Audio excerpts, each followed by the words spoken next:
This happened to my dad a number of years ago. He has since passed away, but this story is one that I always remember in my mind as being the one that gave him the most chills. He didn't tell it often, but when he did, and it usually required alcohol for him to do so, it would always give him a look that I rarely ever saw in him. A true and profound fear that we as a family rarely ever saw, and a particular vulnerability that was very unlike my father. But now, onto the story. My dad was working in the army.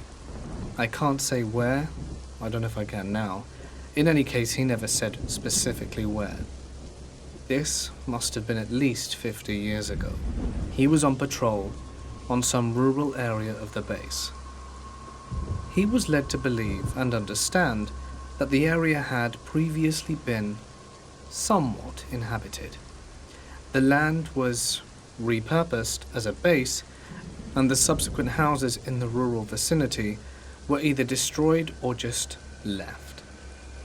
I think there were about 3 houses that were in the woods which were already overgrown and abandoned by the time the base was got, where it was considered too much work to go about bringing them down. So they were left there, as edicts to what came before. My dad was doing a patrol one night in the dark. He said it must have been past midnight, and he was by himself, on a little vehicle, making sure that everything was in order.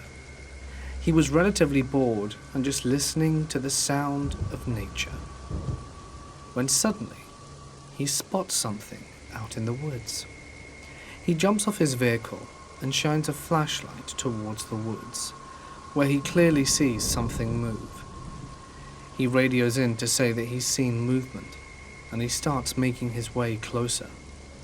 He sees and hears footsteps and movement, the swish of a robe, it seems. My dad walks near to one of these old houses, and he illuminates the house. Didn't see anyone inside. But now, the intruder, person, is gone. He makes his way towards the house, which he had never done before, and is feeling a bit apprehensive. Even though theoretically there should be no one there, it still gives him the creeps. He opens the door, which was unlocked, and shouts out to reveal themselves, and that they were trespassing. But there is no noise whatsoever. He looks around the house, the musty smell invading his nose, and his ears only being filled with the footsteps he himself makes in this sinister house. It's very small. He clears every room downstairs and starts making his way up these thin, rickety wooden steps, which he was dubious would hold his weight, but he needed to do a thorough inspection, as protocol demanded. When he reached the top of the stairs, he noticed there were 3 small rooms. He went into each of them in turn, and upon the last room, saw a small ladder and an attic leading up to it. He had a really bad feeling. The hairs on the back of his neck were standing on end, and he really didn't want to go up those stairs. But he knew he must.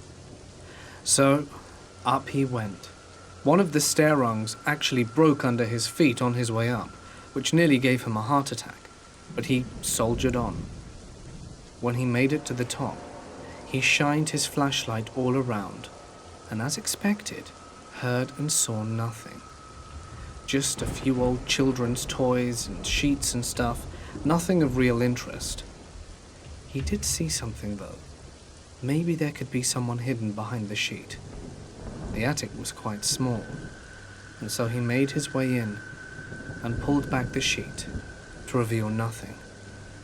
Satisfied with his search, he made his way back down out of the house. He hadn't got any response via radio yet, which he thought was odd, but brushed it off and made his way back to the vehicle. Just as the keys were entering the ignition, did he hear something again?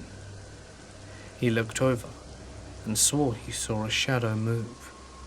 He shined his flashlight in the general direction and saw that again it was heading towards the house.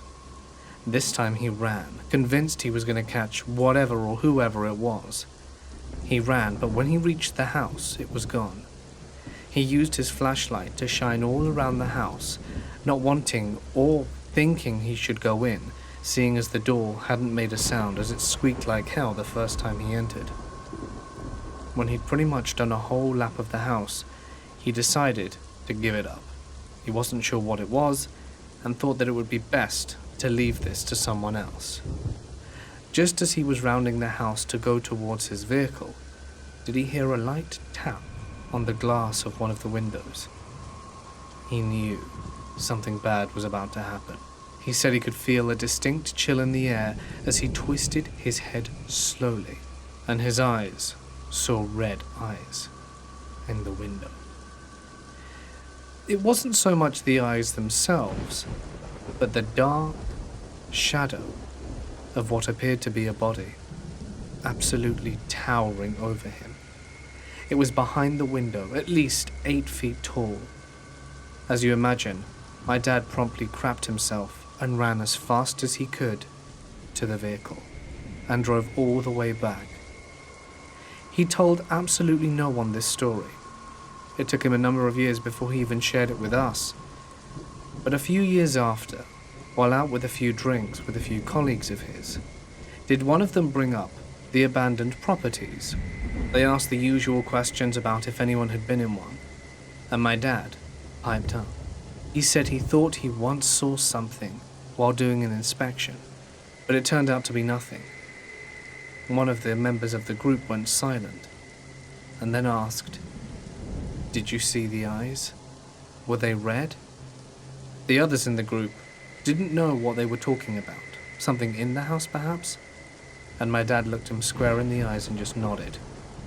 The nod was so much more than a nod, charged with comprehension and understanding that they had shared in the same disturbing experience. They never spoke any more about it, but my dad admits that it was something truly disturbing, and never inspected any abandoned properties again. I had just moved out of a share house in the suburbs and into my own crappy one-bedroom apartment in the city.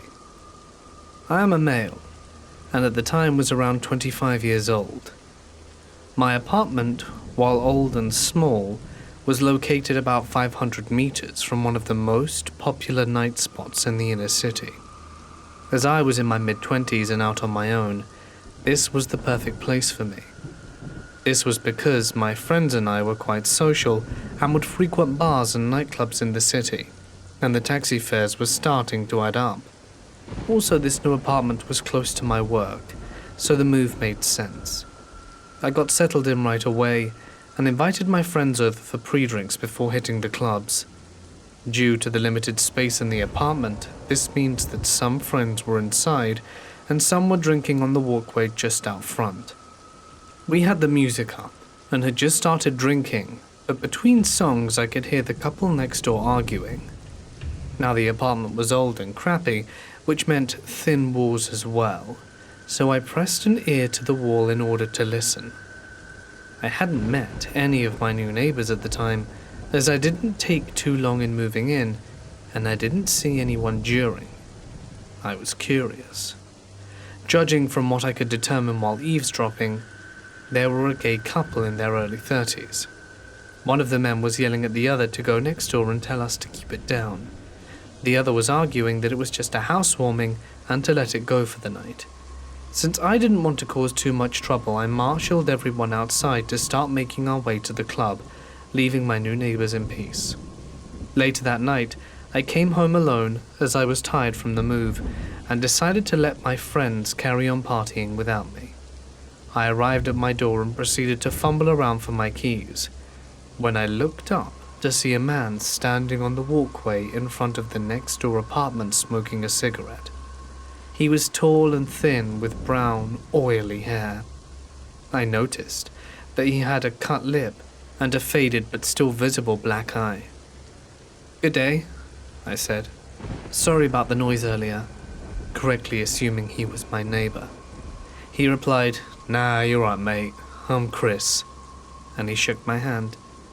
I noticed his knuckles were red and a little bit scratched up, so I knew something was off. I apologized for the noise and said, "I hope I didn't cause any trouble for you." He withdrew his hand with a soft but cracking voice and said, "Nah, it's alright. Rick just gets a bit cranky sometimes, I'm used to it." With that, I finished off the conversation and told Chris that I'd see him later. It was about 2 a.m. at this point, and I just wanted to sleep, but couldn't help worrying about the potential domestic abuse going on next door. I decided to keep an eye on it for now, as I didn't have all the info. For all I knew, he could have gotten into a fight with someone else. As the weeks passed, I noticed that my new neighbors got drunk regularly and would argue almost every time. I could tell that Rick was the dominant one, as his voice was a lot deeper, and Chris seemed to be afraid of him during their shouting matches. This is why I kept my distance and never really socialized with them. I would even overhear them arguing about me, and that Rick thought that Chris liked me, etc. I would just tune out all of this with headphones and video games, not to mention an active social life and full-time work to keep me occupied. I did find myself avoiding having guests over because of the neighbors. I would opt to meet people out, as their arguments would be quite upsetting. This was working out fine enough until Christmas Eve that year. I was arriving home after having come from some last-minute Christmas shopping. I was getting ready for a night of present wrapping, as I was to visit my family the following day for Christmas. As I arrived home, I noticed 2 police cars outside and Anna, an Asian woman who lived a few apartments up from Chris, screaming. I asked her what happened, and all she said was, "It's just so sad," while sobbing. I could see 3 officers trying to restrain someone, and there was blood on their uniform. I came just a little bit closer to see Chris's oily brown hair in the center of the affray. His face was bleeding from his jaw where he had apparently been slashed by something sharp. They got him to his feet, and I could see that his cheek had been cut so deep the skin was flapping open as he struggled and resisted with the police. I recoiled in shock, and I went to comfort Anna, who was crying uncontrollably at this point. Suddenly, Rick's voice boomed out of nowhere. "You see what you've done? You loser, just kill yourself." This frightened me, and my instinct was to get me and Anna to safety. Even though the cops were here, they had their hands full with Chris, and I certainly didn't want to get involved in such an ugly fight where knives were involved. Anna refused to come with me and said she would be fine. I looked around to see where Rick was, and he kept yelling at Chris the whole time. The 3 cops struggled to restrain him, and I could hear Chris whimpering apologetically in between. I couldn't see where Rick was, so I decided to just go to my apartment and lock the door. As I turned to go, I froze, as Rick's voice boomed, "Where do you think you're going?" A chill went down my spine as my brain struggled to reconcile the fact that these words were coming from Chris's mouth. I felt panic grip me as I realized that all this time Rick and Chris were the same person. All the fighting, laughing, drinking, and carry on that I couldn't help overhearing the last couple of months had come from one solitary person, a lonely guy in his small 1-bedroom apartment. For some reason this made me feel sick. I later learned from Anna that this wasn't the first time the police had come out to take Chris away. Anna explained that he spent a few months at the local psychiatric hospital each time. His father owned the apartment, so it was here waiting for him when he got out. I moved out a few months later, and while it's a sad situation for Chris, I really do feel for him. My wife went to university with a woman who had a big, jagged scar on her throat, and one day she told her how she got it. Some guy followed her when she left school, grabbed her from behind, cut her throat, and raped her. She woke up in the middle of the attack and got her thumb into his mouth and ripped his cheek open, gave him a full-on Joker scar on one side, which distracted him enough for her to get away. The idiot misogynistic judge gave the guy a reduced sentence because she was unconscious during most of the rape, so didn't suffer as much. I despise judges who give lenient sentences to rapists and other violent men. I chatted to my wife about this, and she also mentioned that he originally got 6 years, but she and her family appealed the leniency of the sentence and got it increased to 7. Some justice was at least served. My mum was in the Air Force for 23 years, and this is what she told me. She was a medic and worked in hospitals, and worked at Landstuhl Regional Medical Center in Germany in the 90s, and she said there were a few areas of the hospital that had seen countless numbers of veteran patients and deaths where the faculty got really unwelcome vibes from, or where they'd see shadows or hear voices and footsteps.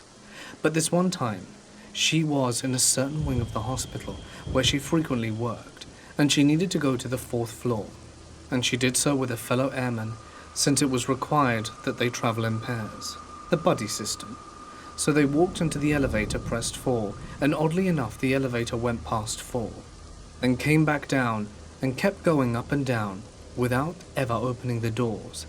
Then when it finally opened on 4, they looked out into the open doors and saw a floor of the hospital that was completely unfamiliar. Now my mum knew this area inside and out, but said that it was a floor she had never seen before. It even looked like it could have been from a different period of time. It was completely empty. Her and her teammate didn't say anything or make a move to step out. I think they both felt that was wrong. Then the doors closed. The elevator skipped around a few more times, and then she came back to floor 4, and it was completely back to normal, the way they knew it to be. Her teammate said, "What just happened?" She replied with, "I dunno." And they never spoke of it to each other again. This happened when I was a bartender about 4 years ago, but I think about it often, and it has changed the way I operate throughout life. I now refuse to go to any store alone after midnight. I was 25, and an attractive slender blonde at the time. On a busy Friday night, I was bartending with the bar manager, and he had noticed that we were very low on some bar necessities after the dinner rush. Lemons, limes, bitters, that kind of thing. So I was sent out to a 24-hour grocery store down the road to pick up the odds and ends that we would require to get us through the weekend. I picked up everything that was asked of me without trouble at the store, until I got to the liquor aisle. There were 2 country-looking guys that were probably around my age in the aisle, and they were staring at me and whispering to each other in a way that made me uncomfortable. So, I assumed they were making comments about me, all pretty innocent so far. Before they could approach me, I grabbed what I needed very quickly and power-walked to the self-checkout. I really booked it out of there, because when you're a bartender, it's kind of like you're on a stage and are required to be charming and interact with people that you otherwise absolutely wouldn't be able to tolerate unless you were being paid to do so. This is another reason why I'm not a bartender anymore. I get to the self-checkout, and hot on my tail are the 2 guys. I'm scanning my stuff, and they use the scanning station next to me. I get a better look at them now, as they are right next to me. One is taller, muscular, and average-looking. The other one is shorter and more plump. They both looked dirty, and their eyes were completely bloodshot. I'm not even sure if they were high or something or had already been drinking for a while. They continued to stare at me, and our eyes awkwardly met. So I did the pleasant, Midwesternly thing to do and flashed them a quick, half-assed, closed-lipped smile to be polite. The taller one starts trying to talk to me. "Hey, looks like you're ready to party, huh?" I replied something like, "Yeah, something like that. It's not for me, though." They walk closer to me and ignore their responsibility to scan their items. "Oh, must be for your boyfriend, huh?" I flash the awkward, tight-lipped smile again, and roll my eyes slightly, like, this is your hint that I'm not interested, fellas. The taller one continues to try to talk to me. You should come hang out with us tonight. We could show you a real good time if you know what I mean.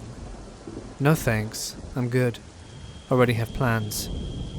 But the tall one starts to get upset that his moves aren't working like he'd hoped, and starts using a more threatening tone and moves very close to me, literally 2 inches away, but I ignore him, staying focused on the scanner.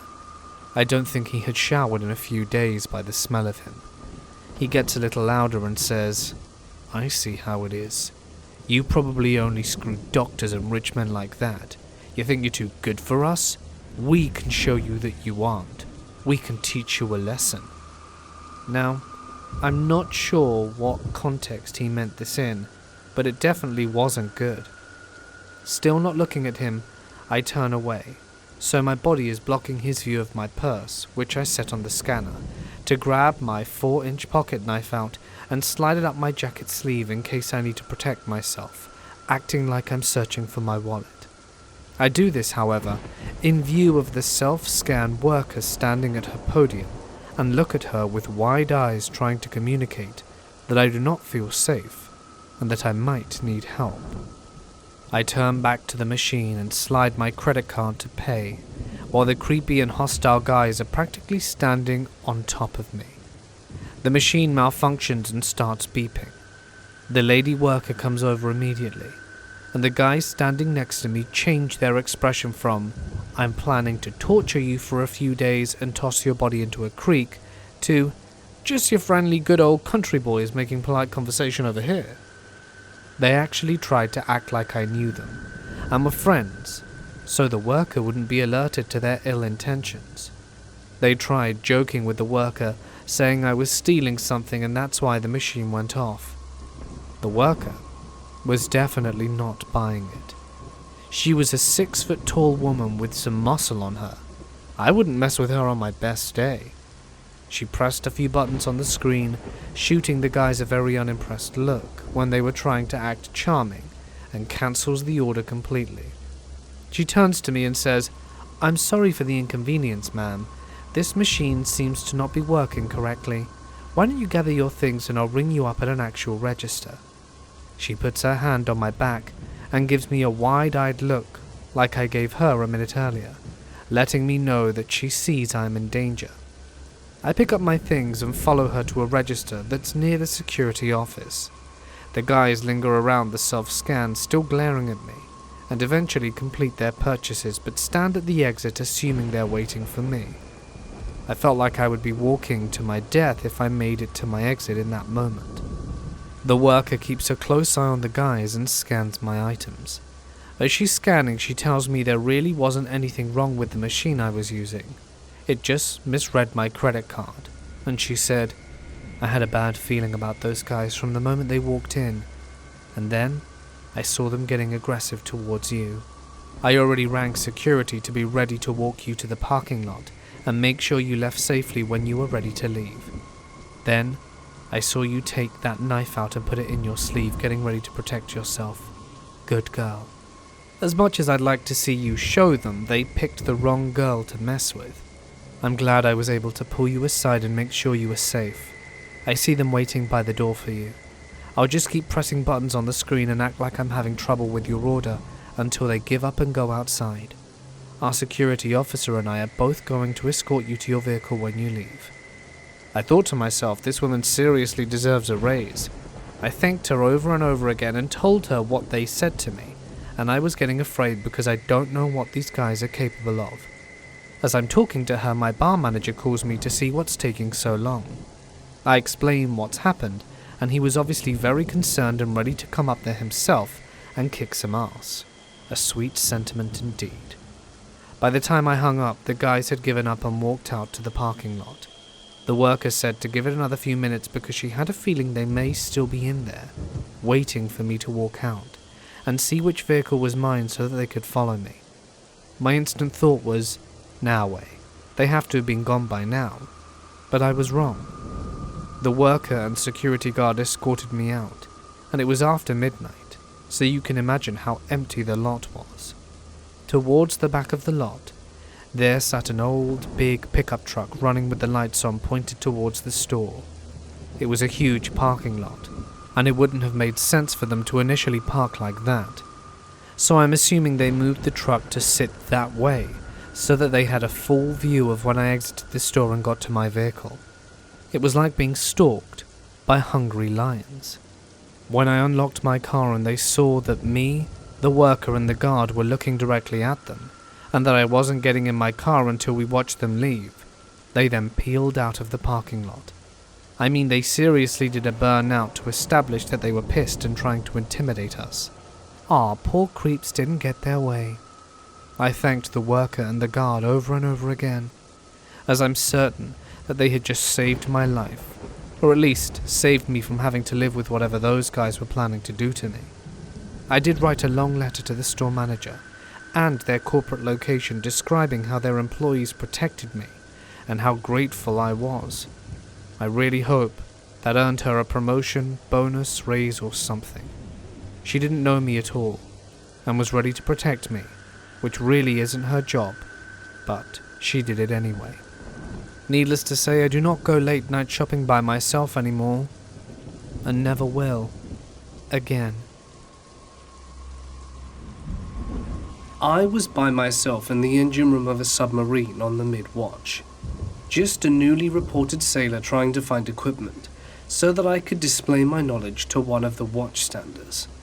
There are a number of bays in the engine room lower level, with narrow passages that pass through the center. I came down one of the ladders, and I swore I saw someone walking across the ship about 15 feet in front of me. I could hear his footsteps as he walked around the corner and out of sight. 3 problems. 1. He was wearing utilities, an older light blue blouse, and dark navy slacks. Nobody has utilities anymore. They had been phased out 3 years earlier. 2. There was only one other person awake in that engine room that late at night, and he was standing at the top of the ladder behind me, waiting for me to come up with the answer to his question. 3. He wasn't actually there. I wrote it off as sleep deprivation, but I'll admit, it shook me for a while. Fast forward to 4 months later. I had gone out to sea with another submarine of the same type. While I was there, I met a sailor who had previously served on my ship. After a few weeks of standing watch with him, he told me a story of a sailor who had committed suicide while on watch when he served on my ship almost a decade earlier, in the engine room, in his utilities. I wish I could have gotten a picture of the look on my face. I'm sure it was the definition of disbelief. I worked at a small family-owned bicycle shop. My boss, the father of the family, was a pretty nice guy, as far as I knew him anyway. One day I was rearranging displays, and my boss's wife and kids were there. It was a pretty normal day, until someone slammed the shop door open and emptied a full pistol clip into the shop, specifically at my boss. I got one in the stomach as soon as I knew what was happening, and I waited until I heard the guy run away. My boss was shot a few times in the head and chest and was obviously dead on the spot.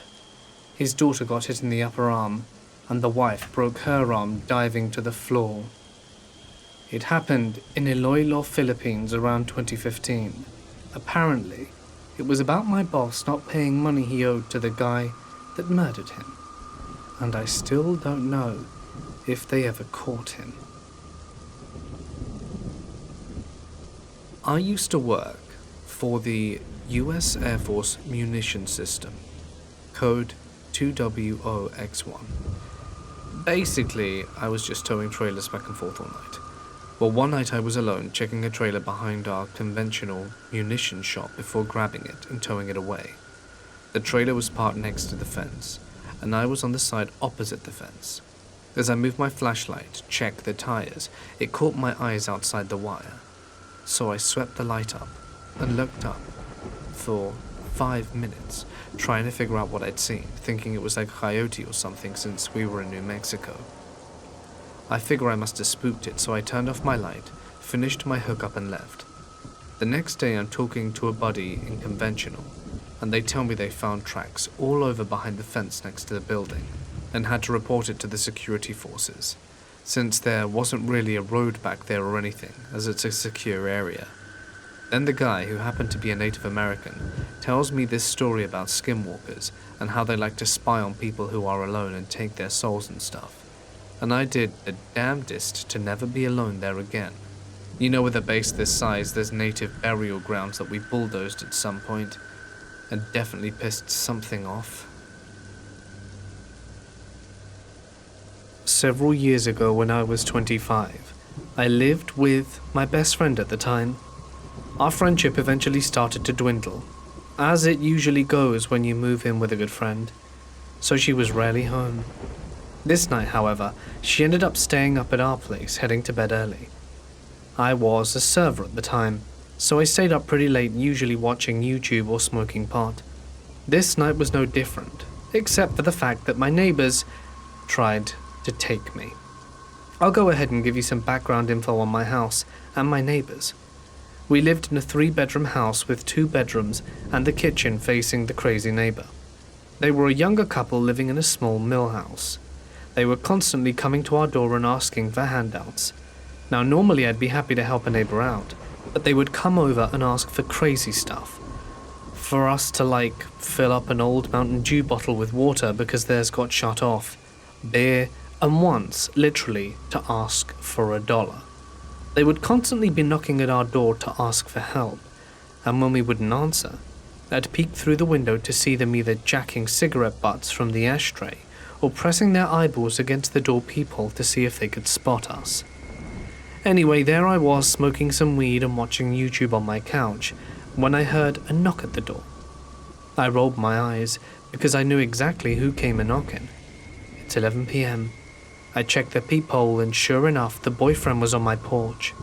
Normally I'd just walk away and continue with my life, but he looked like he was in distress. I opened the door up to see what was up.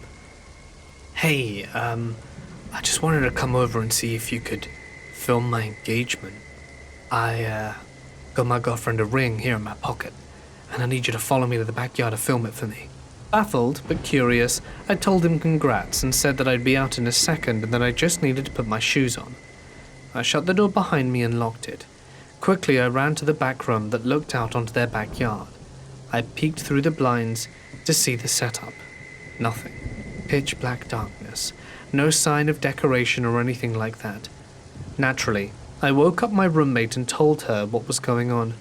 Yes, screw that, she said, and we both walked back up to the door after the boyfriend started banging on it. I looked through the peephole again and couldn't see anything, and I was confused all the way up until he pulled his eyeball away from the peephole. I quickly turned around and put my back against the door. My roommate came running back to the door from hers, manning 2 wire hangers for protection. We both clung onto the hangers and set up against the door until he finally left. We were so freaked out, but we wanted to make sure we were overreacting. We went out to our back door and hopped into her car so we could do a drive-by, as they always had their front door open and also didn't have any blinds, so it was easy to see into their house. Slowly we crept by in her car and peered into their living room. Sitting on the couch, and all staring at the wall, looking super strung out, was the couple and an older man.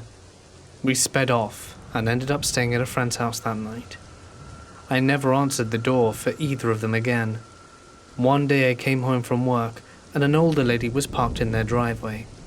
She walked up to me as I got out of my car and asked if I knew where the neighbors were. I told them I hadn't seen them for a while, and she informed me that she was the owner. She told me they were months late on rent and finally came to evict them.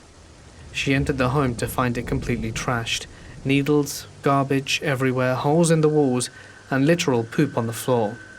I told her I was sorry to hear that she had to deal with all of that, but I was happy that they were finally gone.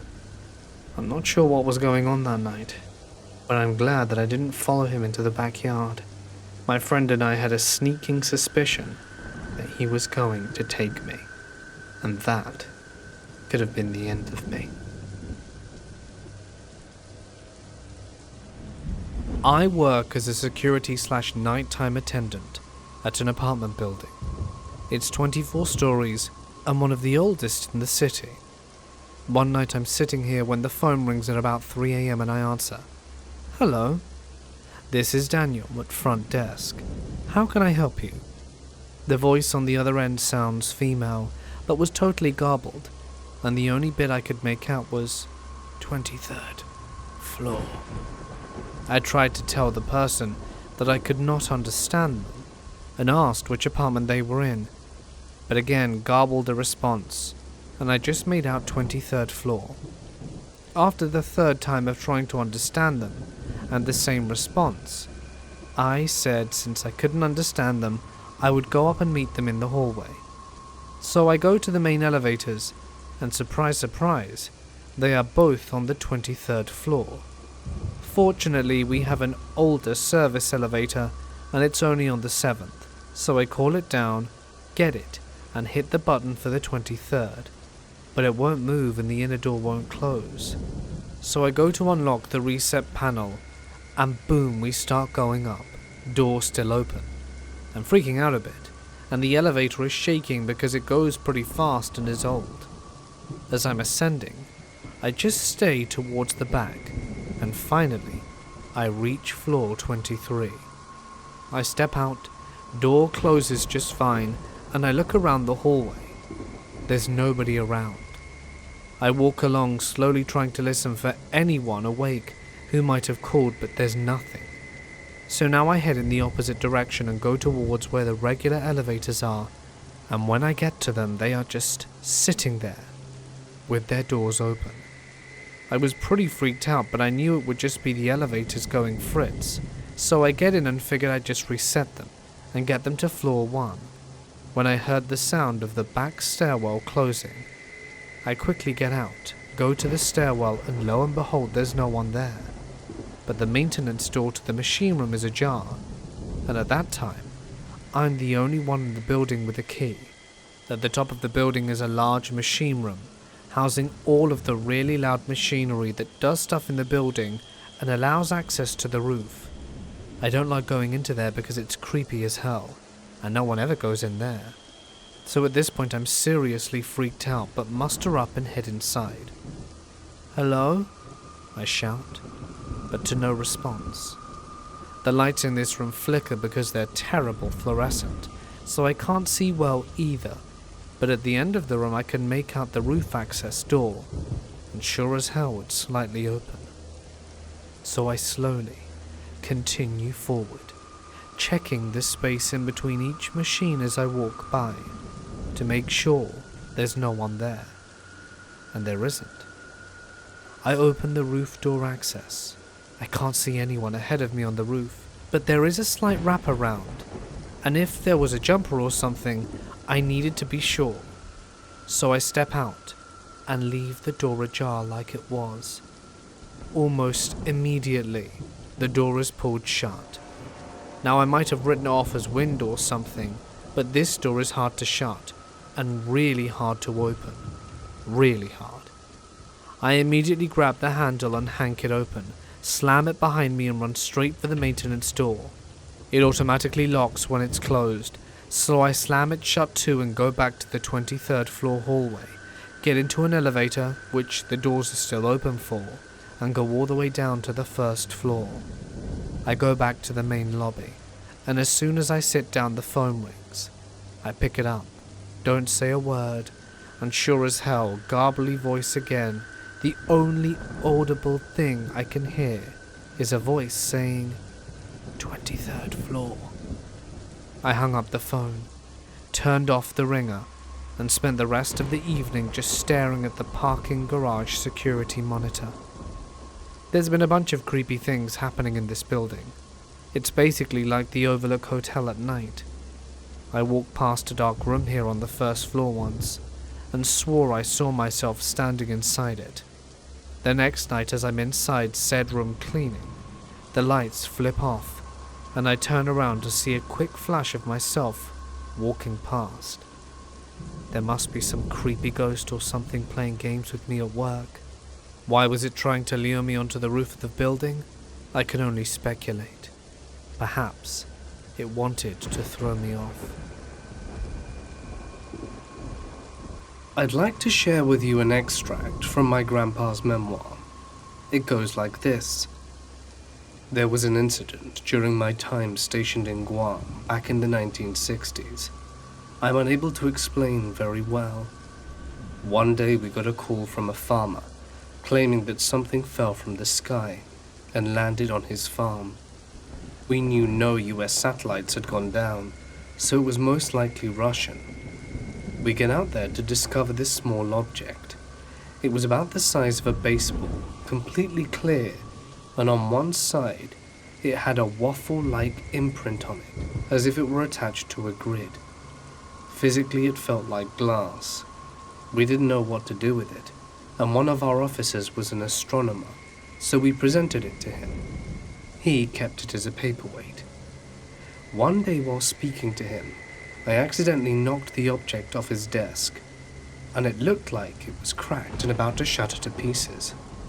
About 5 minutes or so after, the object was clear again. All the cracks were gone. We struck it a few times again just to watch the object fix itself. I ended up telling my buddies about it, and they wouldn't believe me. When the officer was off base one day, we snuck into his quarters and took the object. Everyone then proceeded to try and break it, but it would keep fixing itself. We stopped doing this when someone had thrown it so hard it bounced off the cement and dented one of our fighter jets. Word about the object spread quickly. The local base newspaper even did a story on our incident, after the officer reluctantly allowed it. Days later, some men, purporting to be from Weapons Bureau, showed up on base. Not only did they confiscate the object, but they tore through our quarters in order to find every issue of the newspaper which was printed. After that, we were told everything we had seen and read were classified, and to this day, I'm unable to explain the object's unique properties. This isn't my story, but my cousin's. She was married to a crazy man. I won't go into the detail about the way he was, but it was awful. He was insane. Also, before he married my cousin, he had another family who all died in a house fire. All 4 of his children, and his previous wife. We all felt bad for him, for suffering such a tragic loss, because we didn't know what he was like behind the scenes at home. We never suspected anything off about that, just thought it was a tragedy. Well, finally my cousin decided to leave him. She took her 2 kids and moved away. She had to leave abruptly, so she was missing a lot of important things, social security cards, birth certificates, and stuff like that. One day after things cooled down between her and her ex, she arranged for her to go over to their old house and gather the rest of their things. He asked them to bring the kids because he missed them.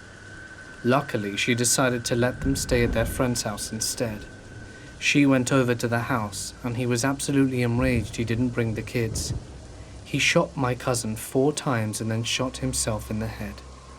He was planning to do a murder-suicide with the whole family. That's why he wanted the kids there. My cousin was shot twice in the neck and in the face and arm. Somehow, none of the bullets struck any major arteries or anything, and she was able to make it to the next-door neighbor's house to get help. She survived the murder-suicide attempt, and her ex didn't. The whole thing really makes me look at that house fire tragedy a little differently. I was in Navy boot camp in Orlando. I was alone on watch in our company's barracks compartment. I was checking all of the windows because the CC liked to unlock 1 or 2 to make sure we checked them all. That put me between the racks or bunk beds on the wall. I caught movement down the middle open area of the compartment. A flash of white. White shoes meant brand new recruits. We had been there long enough to know we were wearing our black Oxfords. I went between the racks to the middle so that I could see who had come into the compartment. The outside door definitely hadn't opened, and I would have heard the door by the inside stairwell. The door to the laundry area was locked. Standing across the open area, by the other row of racks, was a girl with dark curly hair, wearing the same female utilities as me, light blue shirt, black pants, and was wearing the white tennis shoes, which meant she'd been there only a few weeks. She looked at me and then she wasn't there. No place for her to go. We were in the middle of the compartment, yards from the door, and nowhere to hide. I didn't see her move. She was just there one moment and the next, gone. Only saw her for a heartbeat or two. Spookier still, years later, someone was telling us about doing roving patrol watch at boot camp and how they kept finding a pair of white sneakers in the locked laundry room of an empty compartment. It freaked her out. They said that they would then put the shoes outside on the breezeway, then lock the door, but the shoes would be thumping in the dryer when they came back around. She said the red lights always looked darker in there. They'd do their checks and leave as fast as they could. They thought one of the CCs was playing a joke with the shoes. I asked which building, which wing, which floor, and it was my old compartment, exactly the same place I had seen that girl. When I was really small, my parents would let me stay up late on the weekends to watch TV until I fell asleep. I really loved these times, and I would stay up later than anyone else, just because I could. One night I was almost asleep on the couch when I heard a noise on our front porch. It was the sound of our old-fashioned porch swing moving back and forth. I was a little scared, so I crept towards the bay windows of my living room and peeked out towards the porch. Sitting on my front porch swinging was an older woman, probably in her 50s, wearing nothing but a nightgown, covered in blood, and holding a huge kitchen knife. I flipped out and immediately ran screaming into my parents' room, but was too terrified from my words. My parents saw that I was upset, but when I was finally able to tell them what I saw, my dad got really angry at me and told me that it was just a dream and to go back to bed. I refused and kept crying and screaming until he'd had enough and snatched my arm and dragged me towards the front door to prove that nothing was there. I kicked and screamed all the way, trying to make him stop, but he kept on pulling. Finally, when we got to the door, he unlocked it, swung it open, and said, "See, there's nothing." To this day, I have never seen the look of fear and shock that was on his face when that woman turned and stared at both of us and slowly stood up with the knife.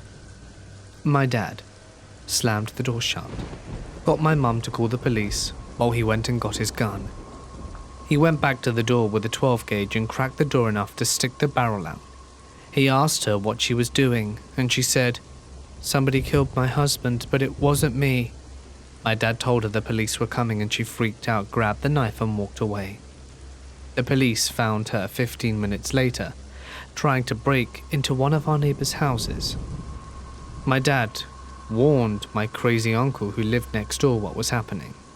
Apparently he was waiting on his front porch with his shotgun when she walked by. He pointed it at her and just said, "Keep on moving." I spoke to my mum, and she said they never really found out the whole story, but apparently she was crazy and off her medication. Her and her husband got into a fight, and she tried to attack him with the knife, but didn't seriously hurt him. When he got out of the house, she cut herself with the knife, either trying to end her own life or make it look like her husband did it. The police never spoke to us about it, and this is what we've pieced together from other neighbors.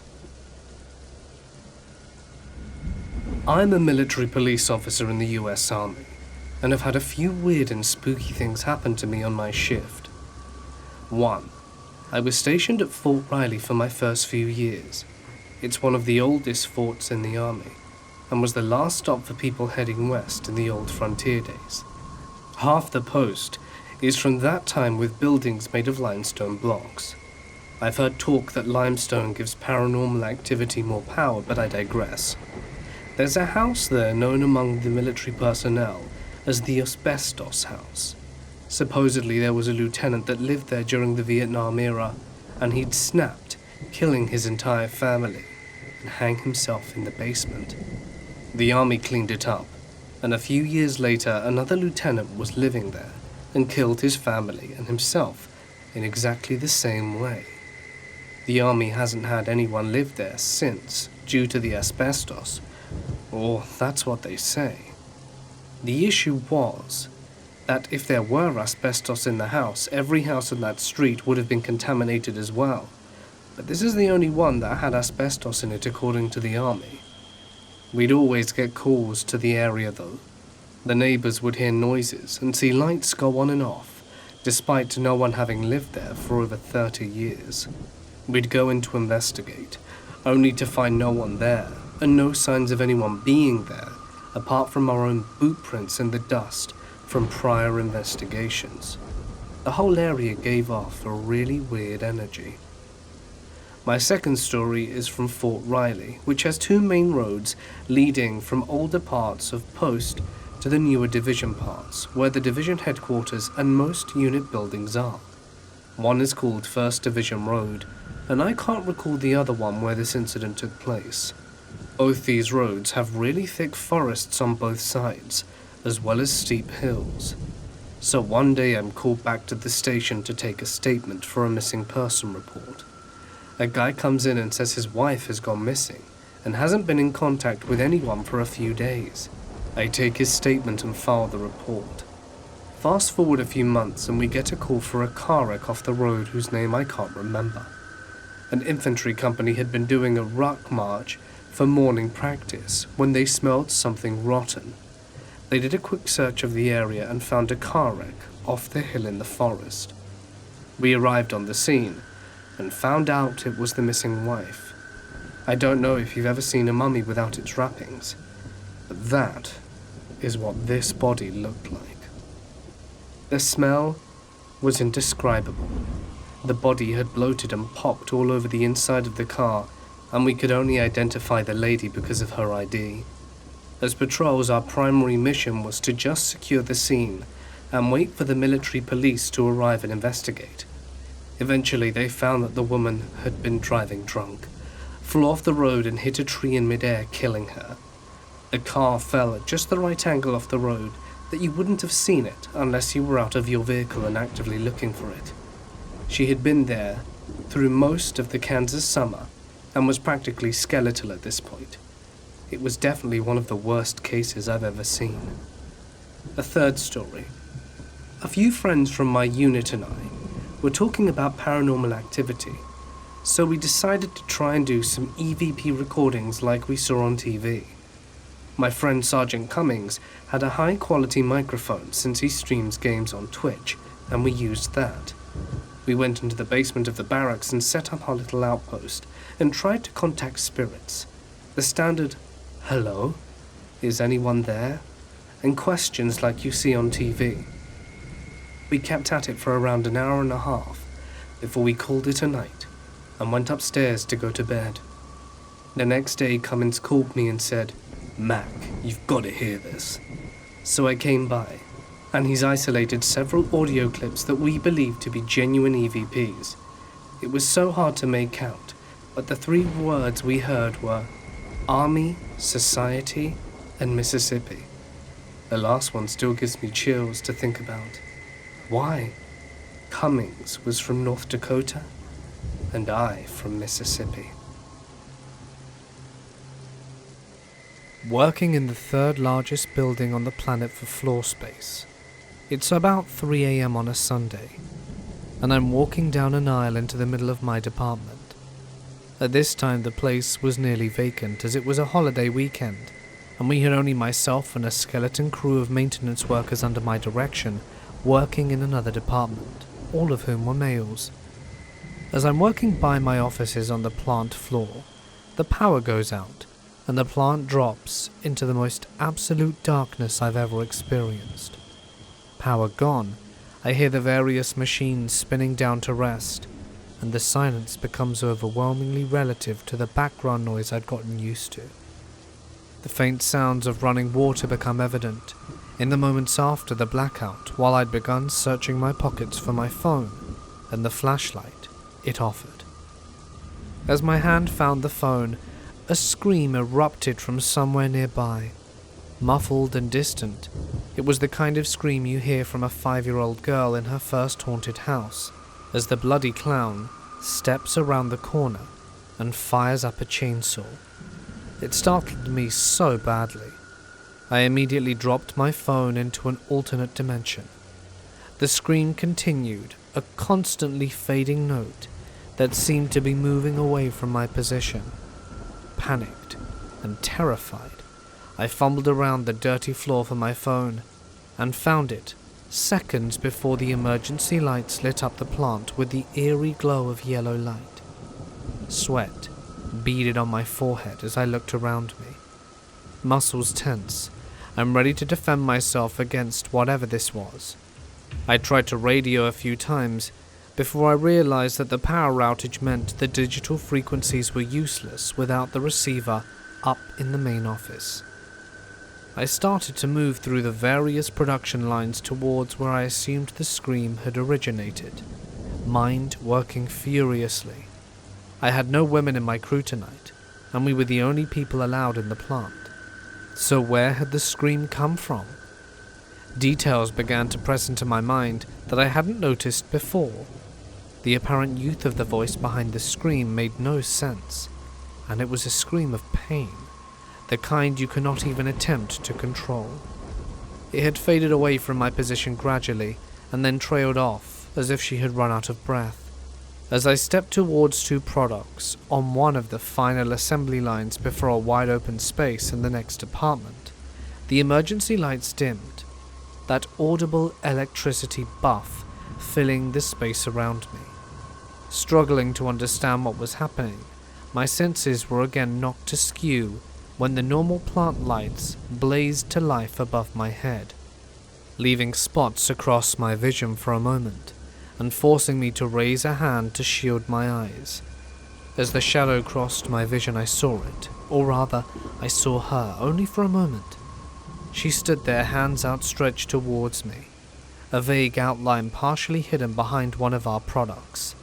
Dark features were the only distinguishable characteristics I can remember, as my reflexes in that moment had been to blink against the bright lights, and she was gone after that. To this day I have no idea if what I saw was real, or if I had imagined it. No tales are told to the mysterious young woman in the repair hall, not by anyone but myself. No one knows of any deaths matching her description in the area, or ghosts known to haunt the plant. Not a soul has heard a scream in the darkness, not before, during, or after those black pre-dawn minutes. Believe me, I tried to find anyone with information that might explain what I saw, all to no avail.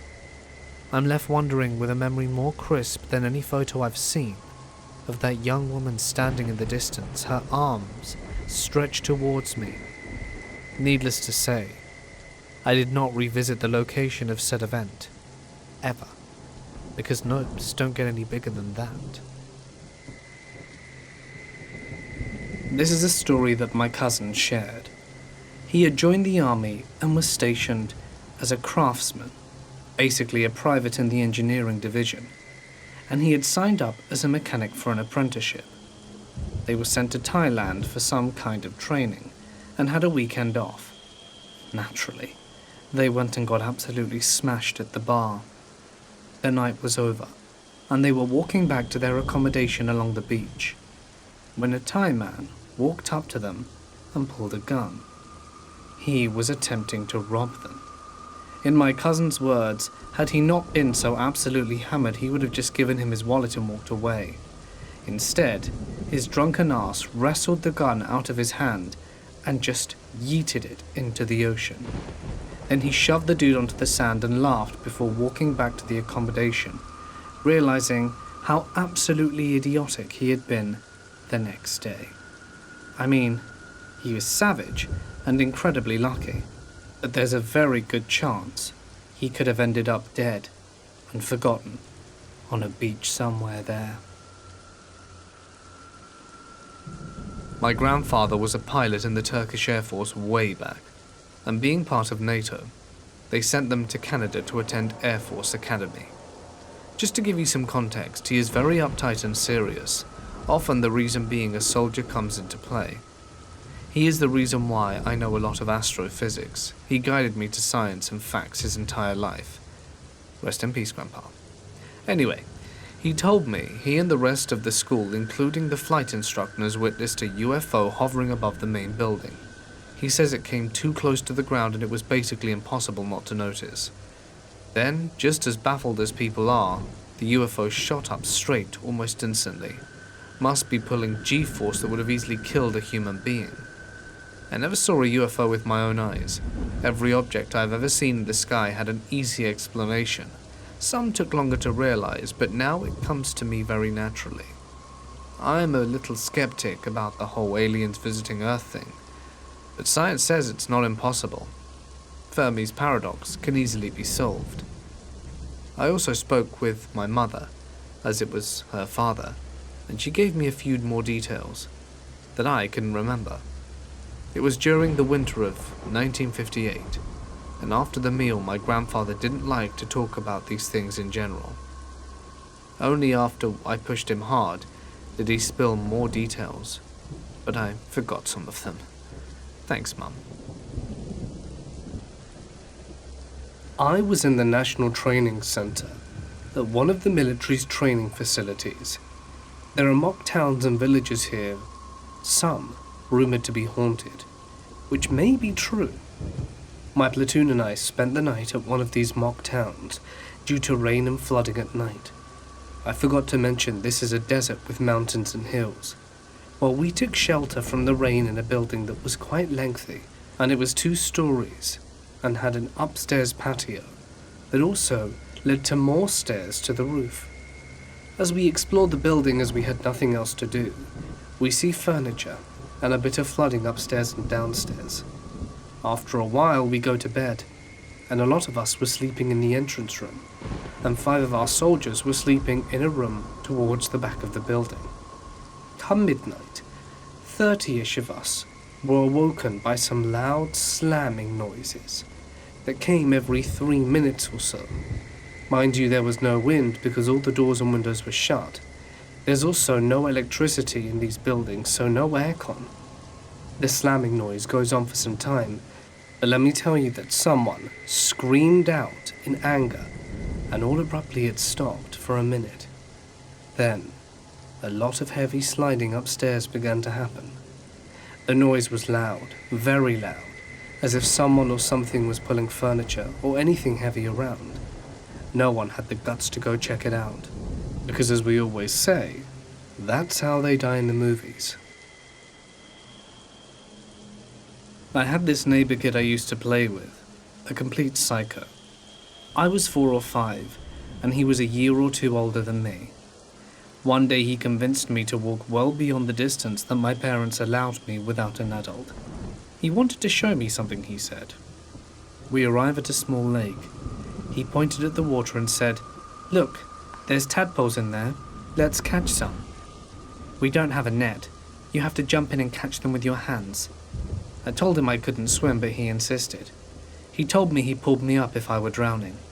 I refused, and he kept trying to convince me, but eventually gave up. Said I was a coward.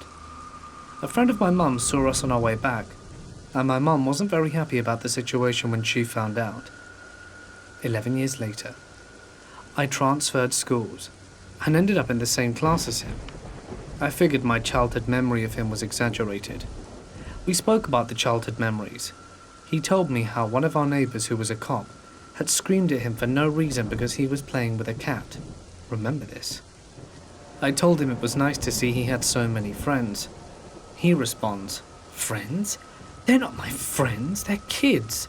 I only let them think I'm their friend." I smiled the whole time and figured he was joking.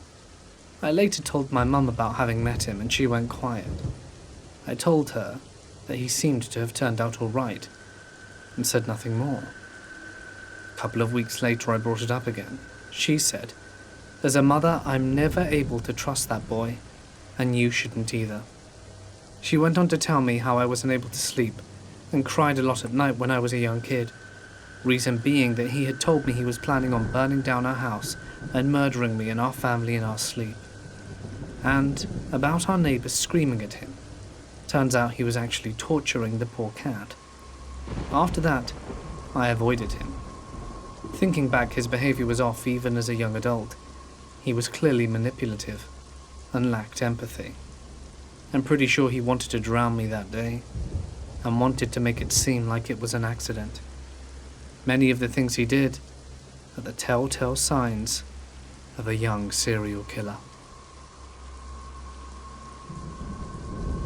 When I was 17, I was an IHOP server. I absolutely loved working the graveyard shift. The money was good, I had great regulars and lots of fun drunks. Whatever. Well, it's 4 AM and we need to cut our cook on Saturday night. Problem is, it's 2 hours before his wife wakes up, so he has to chill for a few hours in the restaurant or get a ride home. Well, the cook had been doing our manager a favor by coming in, so she asked me to take him home. I asked him where he lived, and he said North Tulsa. Okay, so anyone who knows anything about Tulsa knows that North Tulsa is where all the gang shootings and violent crimes happen.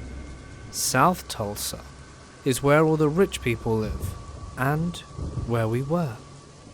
Upon hearing this, my manager, who's a mama bear type, is like, no, absolutely do not take him home. I laugh her off, and see that the cook is pretty desperate, so I say I'll drop him off. She looks really disturbed and tells me to hand over my apron with all my cash in it, and she tells me that I can get robbed. Best if they just take my wallet and not the $130+. Cool, whatever, just don't be stupid. I know about North Tulsa, and I know that it's all highways to get to his house, so I go, take him in my huge suburban SUV, and take him to his ghetto neighborhood. I get turned around on the route back, and ended up going to a gas station for directions. I go to a Quick Trip, which is one of the nicer gas stations, and park my car in the front glass door, when I see 2 women at the payphone out front, and don't think much about it. I lock my doors, roll up my windows and get inside, get directions from the dude at the cashier desk, and get back to my car. Then the 2 women are nowhere to be seen. So this is how it goes. I get in my car, check my written directions, and then notice something in my rearview window.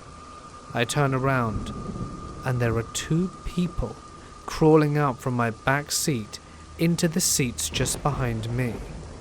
They knock over a box of VHS tapes that I was getting rid of as they crawl over the seats. I had forgotten that my trunk doors don't lock. My horn in my car doesn't work, but I flicker my headlights right into the Quick Trip, trying to get the guy's attention. These are the women from the phone booth earlier, and both of them seem like they're high on something because they're giggling like nuts. One of them is just reading my VHS tapes out loud and throwing them. The other one, jovial, just insists, "Hey, we need a ride home." So being scared does stupid things to you. Like, I know that this was stupid, and I should have just gotten out the car. But instead, about to wet myself, ask her where she lived. "Just down the road." In the rearview mirror, she looks like she's really messed up on something. Her hair's looking nasty, her clothes are all dirty, and in hindsight, I'm wondering if she's homeless. I keep flicking the lights, and when it seems like nothing is happening, I bolster myself and pull out of the parking lot. Whatever, I'm gonna be just fine. Just drop them off, I say. And then she says, "That's right, girlie." And that makes my skin crawl, and I drive her in the direction she's pointing. So we drive, and drive, and drive. It's dark. The highway is long. And the other one is like, "Ask her for money." I'm feeling petrified. I feel like it's been 10 minutes, then 15, and all they're doing is messing up the back seat of my SUV and telling me to keep going. Eventually we get to this country road, and there's nothing I can identify out here. The roads have potholes, and I'm trying to think fast. I start seeing dilapidated houses and motorhomes. They're taking me somewhere, and I don't know where that is. And just as I'm lost in my thoughts, the first one leans real close to me between the seats and says, "Are you scared, girlie?" Let me tell you, those 4 words nearly made me wet myself. I slam on the brakes at that. Fear does stupid things, and looking back I can see how dumb that was. But you don't know what to do when you're scared until you're there. She's thrown halfway into the front seat, and the other one is cussing her head off. I start slamming on everything, making my 5'8" self seem as big as scary as humanly possible. I slam the glove box over and over again, and I'm screaming at the top of my lungs that I have a knife and to get out of my car. I have a knife, when in fact I don't have anything. I just started kicking and thrashing and screaming and cussing. It's all kind of this crazy fear-induced mania, and eventually one of them figures out how to unlock the door, and they roll out my car with half of my VHS tapes onto this country road. And with that, I slam on the gas and drive off as fast as possible. I am terrified to turn around, and at some point I find the highway again. I'm still just as lost as before, but I don't stop for directions, and it takes me a good 45 minutes to figure out how to return back to the IHOP. To be honest, I'm so mad at the guy at the cash register, but I don't know what was up. My manager is getting off shift, and she had thought I'd died. I remember being so damn happy to see her. But hell, fear is a stupid thing. I was stationed at Redstone Arsenal, Huntsville, Alabama, September 24th, 1989, in the Advanced Individual Training Program for Ammunition Specialists. We were sent into the field for our field training exercise later that day in the pouring rain. My battle and I set up our tent at the end of the line, which was located near the edge of the woodline. This was around 8 p.m. Later that night at about 2:30, I woke up and needed to piss. The rain had stopped and the moon was full, and made the field by my tent look blue. As I was urinating, I noticed I wasn't the only one up. I looked into the field and saw a young girl between the ages of 5 and 7 running up the trail towards me. I watched her run past and up the trail into the dark forest. Thinking I must be dreaming, I slipped back into my tent and fell right back to sleep. The next morning I was awoken for duty, and like most men, had to once again relieve myself. I went to the same place as before, and as I was relieving myself, remembered what I had seen that night. I looked into the direction I saw the girl come from, and looked to where I'd seen her run off to. There, up the trail, was a Civil War cemetery. I was totally taken aback, and was telling my battle what I'd witnessed. Other trainees listened and gave their opinions, which was mostly disbelief. But one of the NCOs nearby heard me, and came right over. He asked me to describe the girl, and what time it was. Boy, was he mad. He said that the girl haunts the base, and all the years he'd be stationed there, he'd never seen her. Everyone got quiet and walked away. That night, I had fireguard duty by myself, and no one else wanted to do it with me. I truly had some messed up neighbors growing up in Russia. My building still had a few alcoholics who would leave and break booze bottles everywhere and piss inside the building. But one man who lived on my floor was infamous in the neighborhood. This guy lived with his mother, who ironically was our building's janitor, although she was nearly fired several times for shirking her duties. This woman made moonshine in her bathtub, which often stank up her neighbors' flats. Her kid began sampling the moonshine early on, and was a full-blown alcoholic and juvenile delinquent by the age of 16.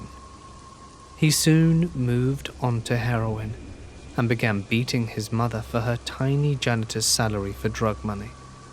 One time, he nearly put her in a coma, but she refused to press charges or kick him out. He broke into his neighbor's flat once for drug money and went to jail for that, about 2 weeks I think. We decided to get an extra door for our side of the flat after that. The junkie was a metal grunge fan and wrote band names and Nirvana quotes all over the walls of our already dingy building. Like all the other alcoholics/addicts, this guy pissed absolutely everywhere in the building, even in his own flat. The downstairs neighbors actually had severe water damage because of his piss, and his flat was so foul that the next residents had to gut it completely. This junkie took it to the next level once, and shat all over our floor's hallway when his mother wouldn't let him inside one night.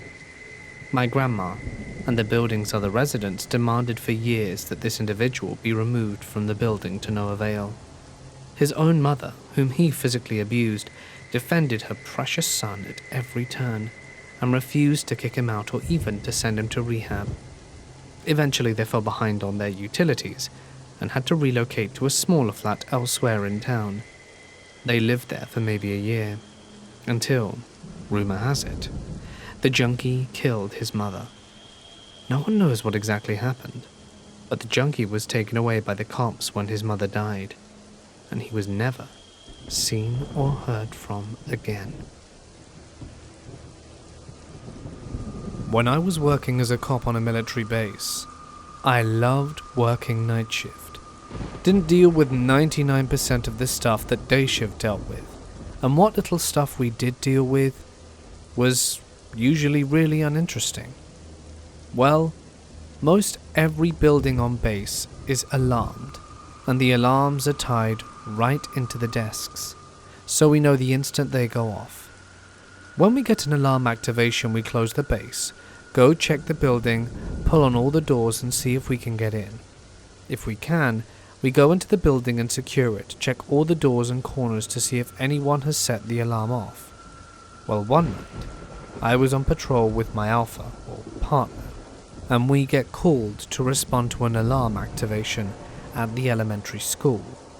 So we go, secure the building, and call in that the building is all secure. No problem. Keep patrolling. About 15 to 20 minutes go by, and we get another alarm activation. We get back out there and check, and now there is a maintenance door open that leads into a boiler room. Nothing in it. We close it, lock it, and get out. Another 20 minutes, and another alarm. We respond. All the doors are still locked and we can't get in. The maintenance door is locked, and we call in the all clear. This time, my buddy and I sit on opposite sides of the school and watch to see if someone is coming and yanking the doors really hard to set the alarm off. We sit there and watch. Nothing happens. And right as we're about to leave, another alarm activation goes off while we're sitting there. We inform the desk that we'd like the building manager on site to help us secure the interior and let us in. Bear in mind at this point it's roughly 3 a.m. The building custodian shows up, and we start doing a walkthrough, checking all the classrooms and checking all the maintenance rooms, and that's when we see one of the maintenance doors open with the lights on in the room. Now this room is literally the size of a closet. We walk down there and look in. No one's in it, and that door is locked when it closes. We look in there and find a single footprint of a bare foot made of water. Left foot, as I recall. It appears to have been made by a small child. It freaked the living hell out of us because no one reported a missing child and the entire building was clear and still locked up. No one left. No one entered, and we checked every inch of the damn place. Literally, a 3-hour deep sweep, including ceiling tiles. Freaked the ever-loving crap out of us, and to this day, my partner refuses to go into that school. Speaking of which, schools really are spooky when they're empty. I was at Camp Leatherneck, Helmand Province, Afghanistan. We were leaving my room, which was a large room with 8 other guys, to head to the designated smoking area at around 10 p.m. It was dark and clear. I lit up my cigarette as I was passing through the T barriers, and when I got back on the other side, I saw about 10 or so Marine/Army men looking up at the sky pointing. I looked up and saw 3 red dots in the sky, about the size of what you'd see on an aeroplane, but far apart in a triangle formation. So 1 light at each angle point. We're all looking up, and a second set of lights appear, a little to the left of this one. It was super weird, and at one point the lights from the first set get closer together, then apart again, then completely vanish. To this day, I don't know what it was. It was really cool to witness though. I was in Nice, France during the terrorist attack, and the truck drove past me within meters of where I was standing. At first I thought it was an accident and brake failure, until the police started shouting, and there were severely injured and dead people in front of me and bullets popping off. I tried to help a guy who was badly injured, but he died when we pressed on his wounds. Then a policeman showed up and screamed at us to run, so we ran back as far as we could. It was a surreal and devastating night, and I still have PTSD from it. It was around 1 a.m. and my friend heard a noise outside of his front door. His front yard is really dark, so he looked through the peephole rather than opening the door. He couldn't see anything, but could tell something was below the peephole. He decided to open the door slowly, and as soon as he did, an older lady whose face was covered in blood and only wearing a t-shirt, no underwear or pants, tried to run into his house. He slammed the door on her and called the cops. While waiting for the cops, he kept looking out the little hole on the door, and every so often she would scurry back and forth on his lawn. I wasn't there, but I picture it like the alien at the birthday party in Signs. So the cops finally show up and detain the woman, and they get to the bottom of the story. Turns out the woman was his neighbor, and she was extremely drunk. She'd been drinking and locked herself out of her house and tried to get back in by breaking the windows with her face/hands. Side note, the neighbor no longer calls the cops when my friend has parties. I am a skeptic. I still think there are plenty of logical explanations to my story. But that being said, if ghosts are real, that would be the best explanation I could think of. So let's get on with the story. I'm taking you back to summer of 2013. I was a Marine deployed to the Helmand Province of Afghanistan. I was in the southern part of the province, attached to the platoon of combat engineers who in turn were directly supporting the 2nd Battalion, 8th Marines, so upwards of a couple of hundred Marines. My platoon of 42 Marines, therefore, had a lot of freedom, as we weren't directly subjected to the battalion commander of the 2 to 8, and we had our own lot, command operations center, motor pool, maintenance bay, armory, even a volleyball court. We shared a lot with the explosive ordnance disposal, who were way out on the end of the lot. We never really spoke to them, but they were super chill guys, I heard. We'd come out with our respective infantry companies operating. Usually one squad would stay back on Dwyer to man the COC and relax and stock up on cigarettes and dip, as well as sleep in a container with a bed and aircon. I personally hated it. I liked getting nitty-gritty and living in the dirt, and got really bored when I was there, but the gym was sick. Anyway, I'm going to guess sometime in late July or August, I'd been out with the 2 infantry companies for months back to back, and they gave me a month on Dwyer. A death by boredom sentence if you ask me. The rest of my platoon was out on a mission up far north, with my squad hanging back in Dwyer. So it was my night for Firewatch, and I was there with my senior Corporal W and our platoon guide Sergeant D. We were at the Control Operations Center on our lot. Now I know there's a lot of descriptions going on, but our Control Operations Center was a long wooden structure called an SWA hut. It was in the northeast corner of our lot, which was surrounded by a big 15 to 20 foot tall chain link fence with barbed wire atop of it. The space between the center and the fence was no more than 20 feet from the north part of the corner, and from the east part of the corner, more like 35 to 40, not very big at all. We basically squeezed into the corner. On the other side, we had some tents put up, because sometimes our sister company dog handlers would come and stay the night, so it was mainly for them.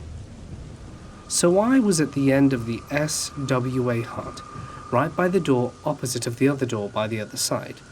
You could see straight through the other side of the SWA hut, maybe 50 feet from one end to the other. It was late at night. Corporal W and Sergeant D and I were smoking some cigarettes and chatting, which was rare as they were higher ranks than me, but most of that stuff washes away towards the end of deployment. I can't remember what we were talking about, but we were looking at the center, which had all the lights on, and out of the other end we see someone walk past the door very casually. I remember him being Caucasian, having a trimmed beard, and wearing a boonie, and having an M16. So we pop into action mode and go looking for this person. Sergeant D went to the north side of the 20-inch space between the center and the fence, the side the guy we saw walking towards. Corporal W went through the command operations center, and I went round the southern part. All in all, we linked up on the other side, where we first saw the guy not 10 seconds later, as we had sprinted there. It was that quick. There was no one there. We didn't encounter anyone. Sergeant D would have seen the guy. He literally ran into where he was walking. I highly doubt the guy could have jumped a 20-foot fence and vanished. I looked out into the emptiness outside our lot, through the part of the fence he was walking towards, and saw nothing. Just open desert. We each checked every tent. No one, not a soul. When we met up outside the control center, where we saw the guy, I remember he was wearing tri-color camis, which, unless you are MARSOC, Marine Special Forces, you don't have them, and they're woodland green. This guy had desert tricolors, invasion era camis from 2001. When I told them this, we all kind of looked at each other like, did we actually see a ghost? Corporal W, having a good sense of humor, said to me, "Well, I'm going to bed. Have fun here alone by yourself," and then leaves. And I didn't hear anything or see anything else after that. Although we shared a lot with some military contractors, one of them just popped in to hang out for a bit randomly, and it made me feel a little bit better. I eventually went to sleep that night because I thought, screw it, if that thing kills me, then it's gonna kill me when I'm not tired. But I never saw the ghost again, and we never spoke of it. It's not like some secret we all buried, it just never crossed our minds and we brushed it off and forgot about it until recently. But the one thing that strikes me as oddly coincidental is that our command operations center caught fire and burnt to the ground one day and a week or so later. The fire started in the same spot we saw the dude walking to, and where he disappeared. It could have been EOD, at the speed of which we covered the amount of ground only to not see anyone, and the uniform he was wearing are the only two things that makes it very possible that it were a ghost, if such a thing, of course, were to exist. This happened during my first year in uni. I lived with 3 roommates at a dorm. A few months into the first semester, one of my roommates had a mental breakdown and attempted to strangle me while I was asleep. I awoke to his hands around my throat, his knee on my chest, and a deranged look on his face. I tried to push him off me, clawed at his face, but to no avail. My eyes started to dim, my hands felt leaden, and I was sure I was going to die. Fortunately, my other roommate wasn't asleep. He was laying under the covers browsing on his phone. The sound from our struggle caught his attention, and after seeing what was happening, he pushed the attacker off me and knocked him to the ground. He then woke up the other roommate, and together they restrained the attacker on his bed and called the university police. They arrived in around 15 minutes, and after we told them what happened, they called the actual cops. My roommate was arrested and taken to a police station. There, he had another breakdown and bit one of the cops. He was transferred to a psychiatric facility after that, and of course, expelled from university. 2003 in Baghdad. My unit came in May, right after the initial push. We took over the compound that looked like an Iraqi base. Anyway, we were setting up sleeping quarters and my unit takes over the old medical building. We can clearly see blood on the stairs, and I'm not talking sprinkles. I'm talking puddles of blood from the unit that had come before us and clearly saw combat in there. A few days go by and I'm laying down on my cot, trying to sleep, when suddenly I feel someone stare at me. I look up and see a soldier that clearly wasn't American. It was an old Iraqi soldier just standing there in the middle of the room. I'm sure it wasn't just me being half asleep, because another one of my friends mentioned it a few days later. It was profoundly creepy. This happened to me about a week ago. I found a summer job at our local supermarket, and about 2 weeks in I got asked to work the late night shift, which is 11 p.m. to 5 a.m. I accepted, since I was in need of more money and hardly ever sleep early. Everything was fine and dandy until about 3 a.m, when a shirtless, scarred-up guy came into the store. After lingering around the store for a while, he quickly came up to the counter, making intense eye contact with me. As I was about to ask him if he needed any help, he whispered, "Don't you dare move." I didn't hear him at first, so I asked him if he could repeat that. At that point he got agitated and yelled, "Make another sound and I will cut you up." In a swift motion he vaulted over the counter, going to the alcohol section, trying to grab a bottle of whiskey. Thankfully the owner has hidden a baseball bat under the counter. The moment he turned his back to me, I took the bat and swung full force at his knee. He winced in pain and tried to get up. I winded my bat again like I was going to hit him, just to see him pull out a homemade shiv of some sort. I let him get up, and the moment he got back up he swung his shiv at me, lacerating my wrist. I pushed him back with the bat, and he ran for the door and got out. The day after I called the cops and showed them the security camera footage, but they haven't contacted me since. I think it's safe to say I won't be working the late night shift again for a while. One of my drill sergeants actually has a creepy story from one of his Afghanistan deployments. He was infantry, so being in the field and out of missions for a few weeks wasn't uncommon. One night while sleeping in a fighting position he dug, he felt something nibbling at his feet.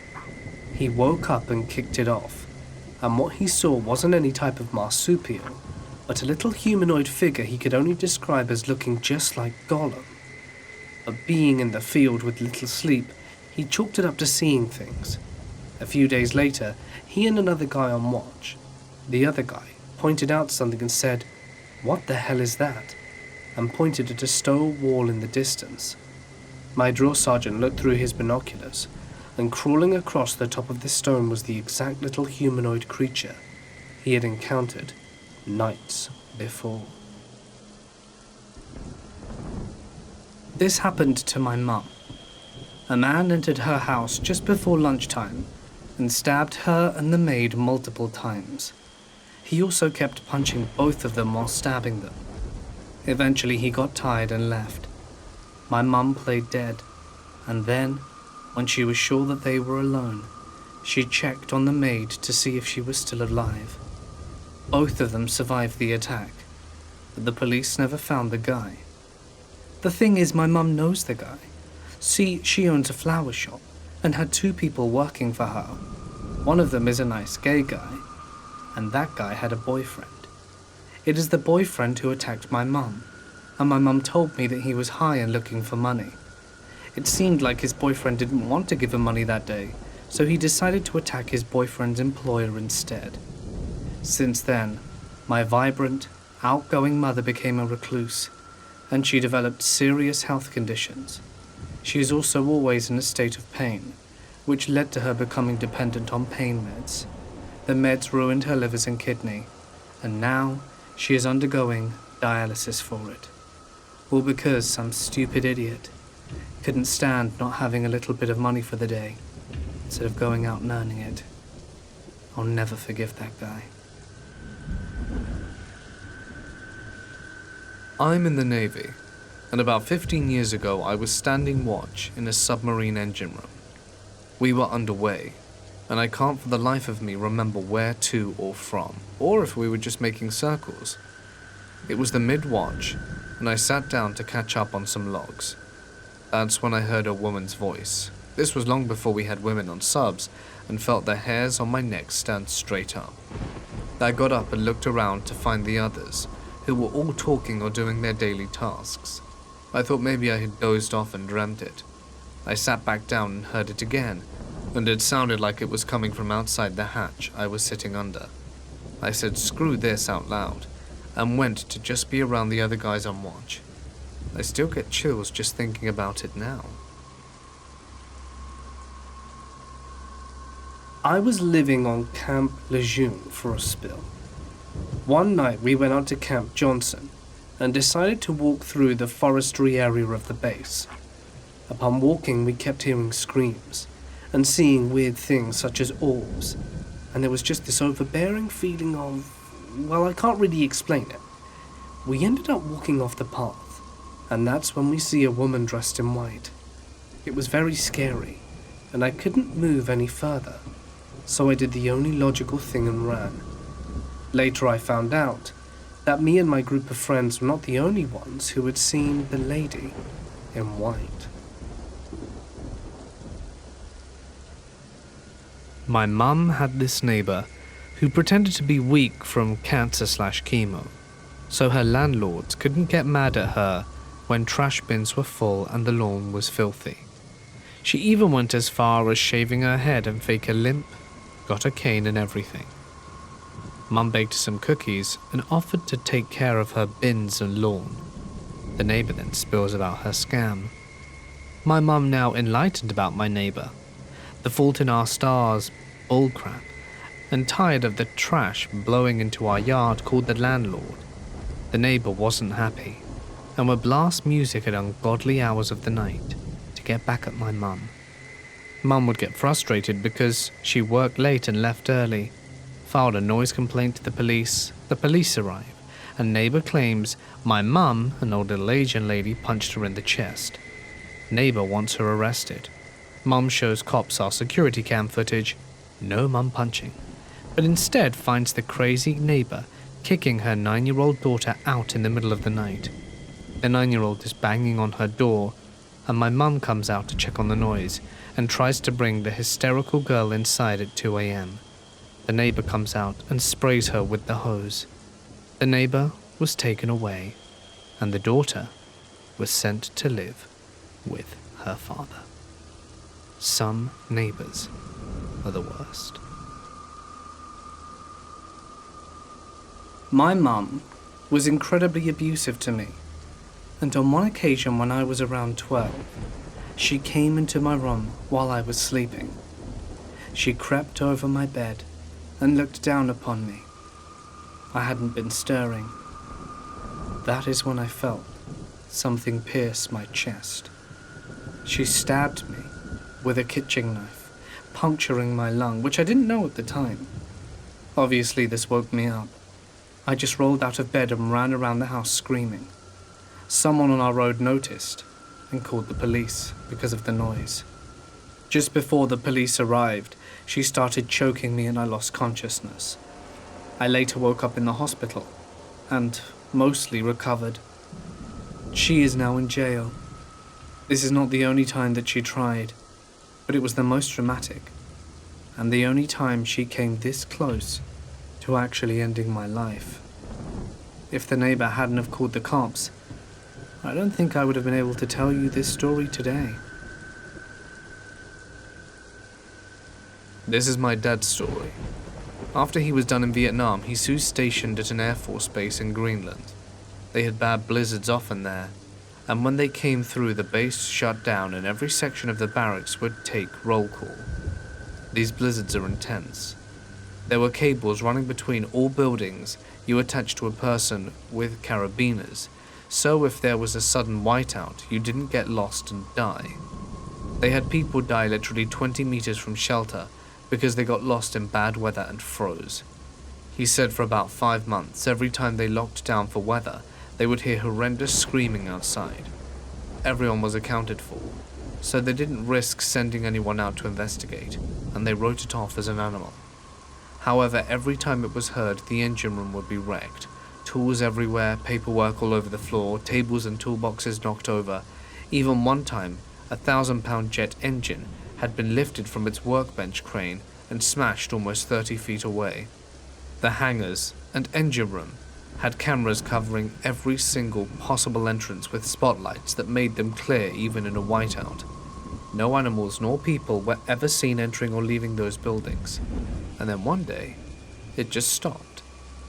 This was not something that they just shrugged off at all. It cost a lot of money and threw a wrench in at least one surveillance routine, which caused a lot of brass from the DoD and CIA to fire down the base commander's neck. This facility, beyond military function, served as a base for a lot of civilian research as well. There was a full investigation using all manner of scientists, engineers, and specialists, and they came up with no satisfactory explanation for what was going on. I do not believe in the paranormal, nor did my father, but this is the only spooky type of story he has from his 22 years of service. No one knows what happened. It was very strange in either way. Hundreds of people wrote reports and documented this. It wasn't some grease monkey scratching their heads and randomly guessing. As I said, I spoke to my mum. These are the things that I missed. After one of these occasions, the U-2 in the shop had all of its electronics turned on.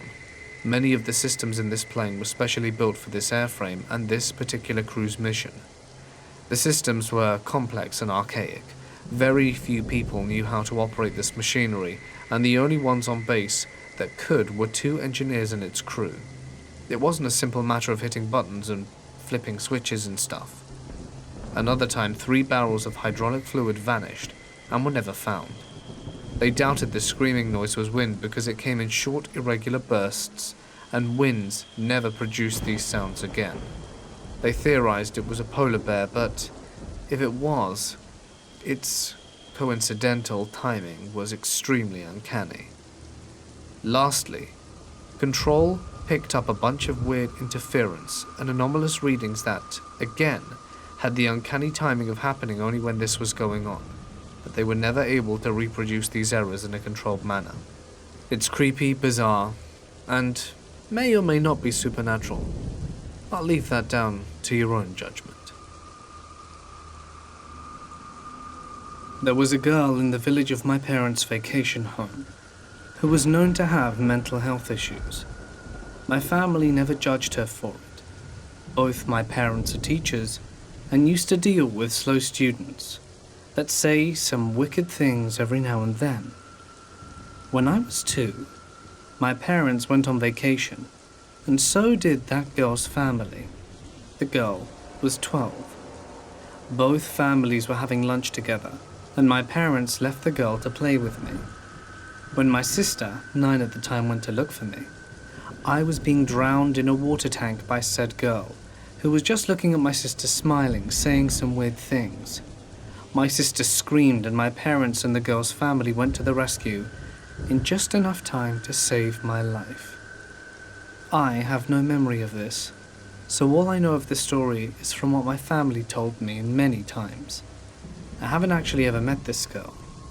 Neither have I ever talked to her family. Both families still go on vacation to the same village at the same time, but my parents cut ties with them completely after this.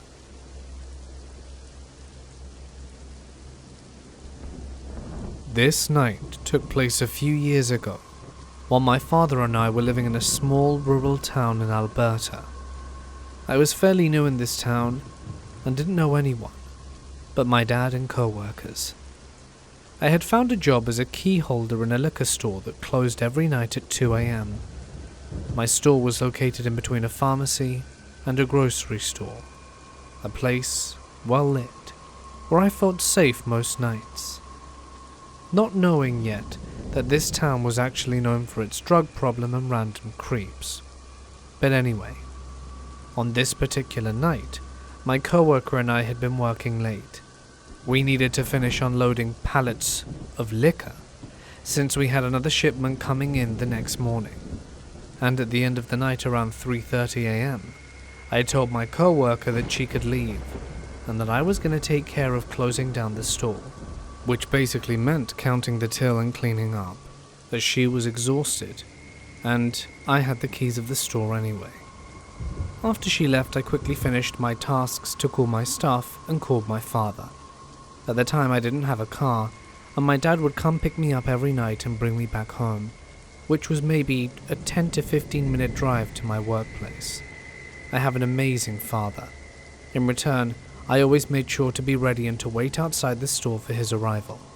I didn't want him to have to wait for me, because I knew he didn't have much time left to sleep, as he had to be at work in the morning. I got ready to get out the store, set out the security system and locked the door behind me. Now you have to understand that I wasn't supposed to finish this late at night, and that once the alarm system was on, I couldn't go back inside because the regional manager would receive a security call if I opened the door and the alarm would automatically start to ring, and I did not have the code to shut it, since I never worked a morning shift. The store policy mentioned that if you forgot something inside, you'll have to wait until the next day to get it back. As I was waiting for my dad standing in front of the store, I heard some noises coming from my left. It sounded like someone was breathing loudly. The pharmacy was right next to my store and had these big red columns in front of the entrance, and I thought the noise was coming from around these columns. I looked to my left but didn't see anything, so I brushed it off, thinking that it was probably the wind or just my very tired self imagining stuff. It was almost 4 a.m. after all, and I had worked really hard that evening. After a few minutes I heard the noise again. I started getting nervous. It was definitely coming from my left, and this time I knew that it wasn't all in my head. At that moment I noticed a movement and realized that I wasn't alone. A few meters away on my left, someone was crouched down behind one of the columns, and I could not see his face, only his hands holding one side of the column while he was slowly moving his head to look in my direction. I was terrified, completely paralyzed with fear. I knew my father couldn't be very far away from the store at this point, so I grabbed my phone to call him.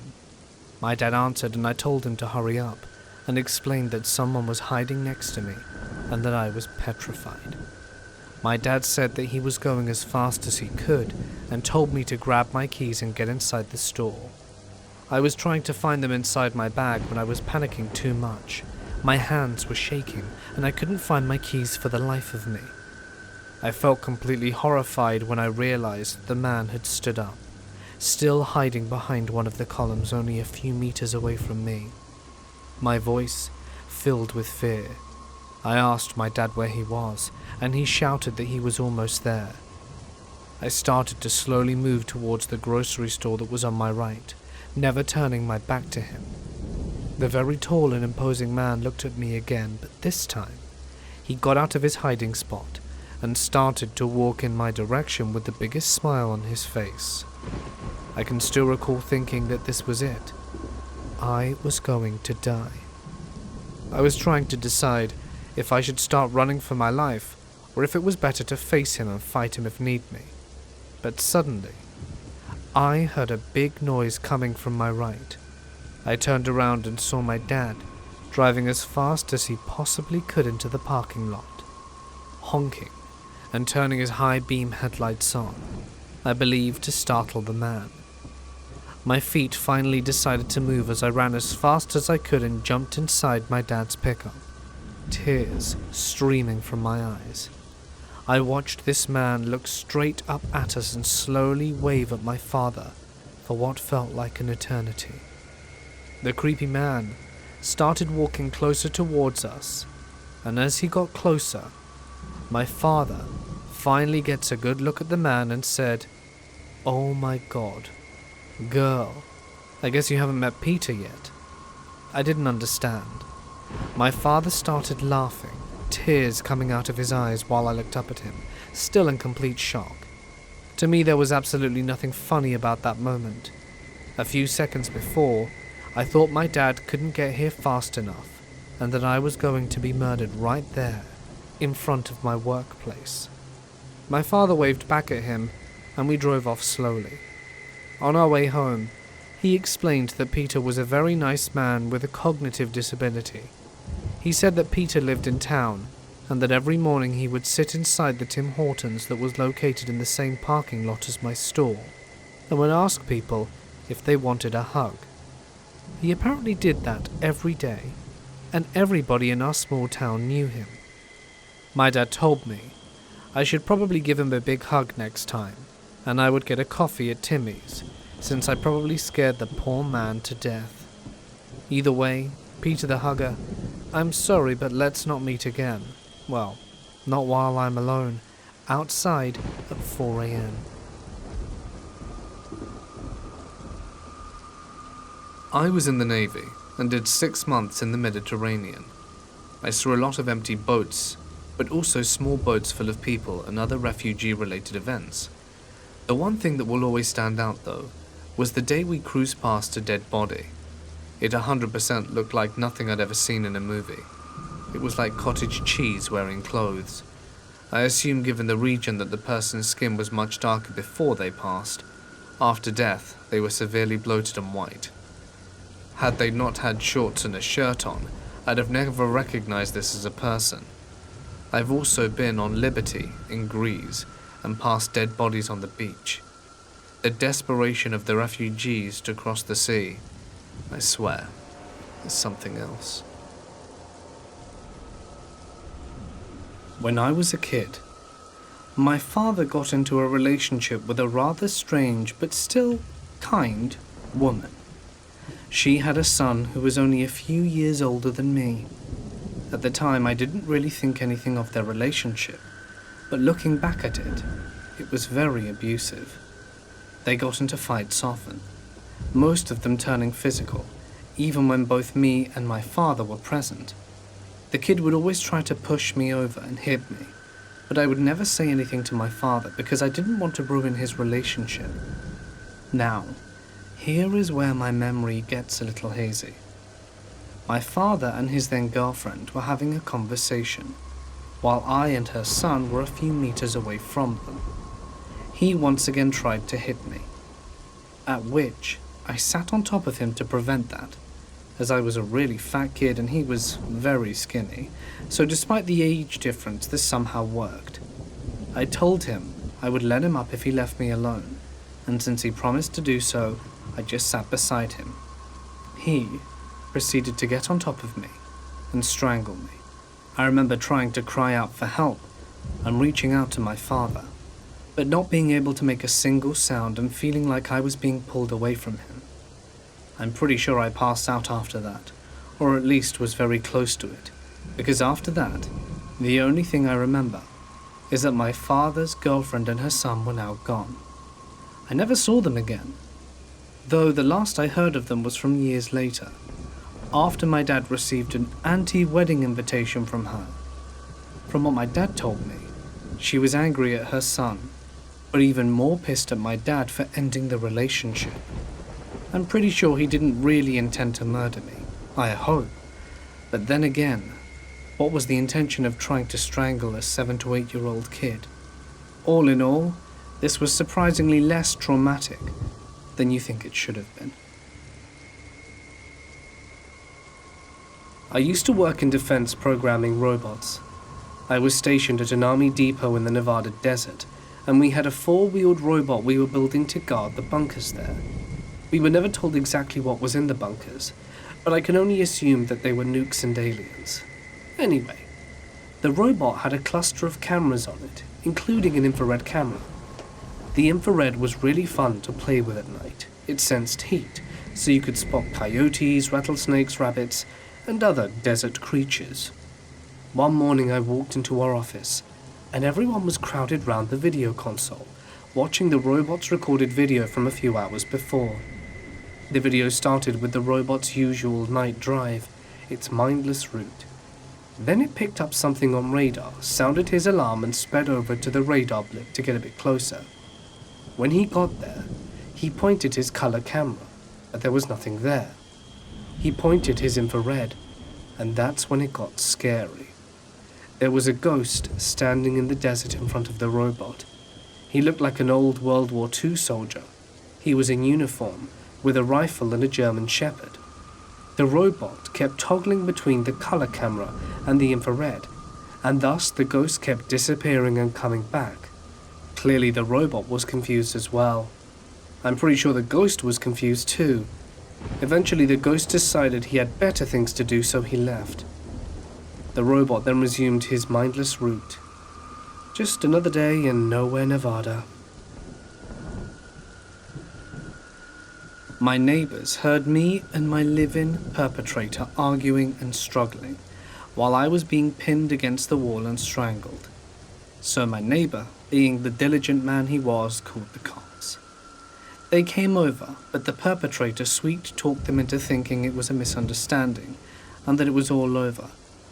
They left. But one cop had a bad feeling, bless his heart. He told me afterwards, and he waited outside. My perpetrator came at me, dragging a life along the wall, which made a creepy horror movie metallic sound, and I screamed. It was at that very moment the cop broke down the door and saved me and arrested the perpetrator.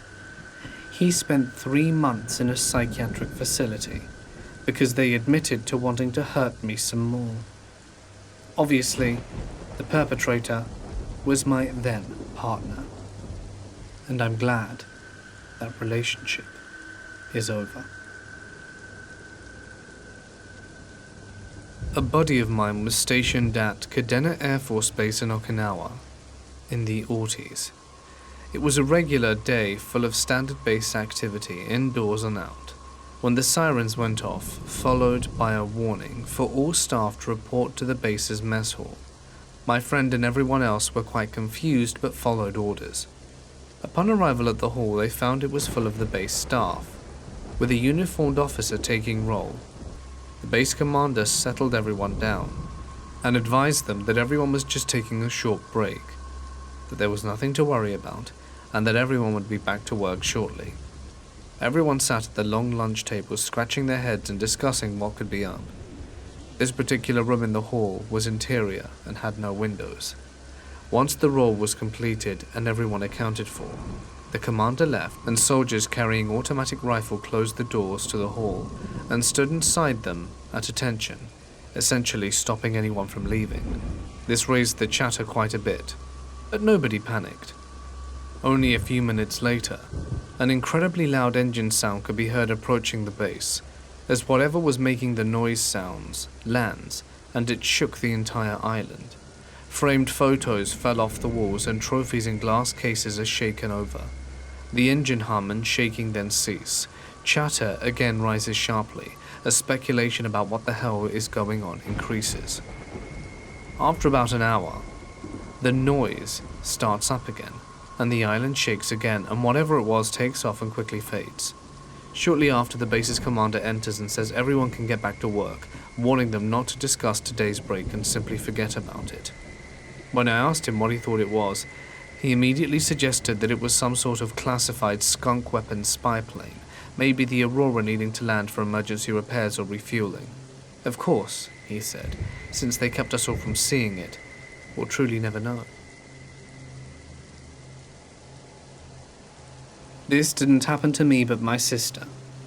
She was working in a retail sales job at a large and popular mall in a city a few years back. One day, she arrived at the mall for work, like any other day. She stopped and went to use the restroom, the ones general mall goers would use. After using the restroom, she went to wash her hands, when she noticed in the mirror that a man was standing behind her. She made eye contact with him and apparently gave him a nod of acknowledgement. The man was apparently holding a garbage bag he had gotten out of the restroom trash can and had fashioned it like a rope. He then proceeded to approach my sister and wrapped it around her neck, choking her and slamming her to the ground. She doesn't remember much, but the security camera showed the man literally choking her unconscious, and then just jump and stomp on her head repeatedly. The man fled, and she was found by another mall-goer, covered in blood, her face badly disfigured. She broke her jaw, lost several teeth. Long-term brain damage is still not known. He tried to kill her. He was a complete stranger, but the police think it was a gang initiation type of thing. The guy is now in jail, and will be for a very long time, and my sister has extremely severe PTSD from it. We were stationed in Okinawa. Oh man, it's a goldmine of stuff. Driving through a tunnel coming back from Chulmari Aquarium, I woke up to my friends freaking out. There was this phantom moped that zipped by with this girl on the back, and she left a trail of long flowing black hair like the Grudge ghost, oily looking flowing hair. I thought I was dazed, but we talked about it the next day. I think the story was some girl was kidnapped by guys on mopeds driving through the tunnel when they crashed, construction or another car, and I think they were decapitated or something terrible. Also, I thought I saw a ghost in my room and some other areas. I drank a lot back then, so I passed it off. Cadena was rumored to have a lot of ghosts, Gate 3 I think. I thought it was just an excuse to keep it closed. They also have a bunch of buildings which are allegedly haunted that they still use. I think one of the marine bases supposedly has the ghost of a samurai run up and down the streets. Just Google Haunted Okinawa and you'll find a bunch of stories. They were good times.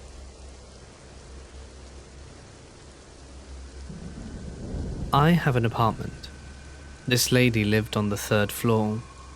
She must have let her cats piss everywhere, because the entire building reeked like cat piss.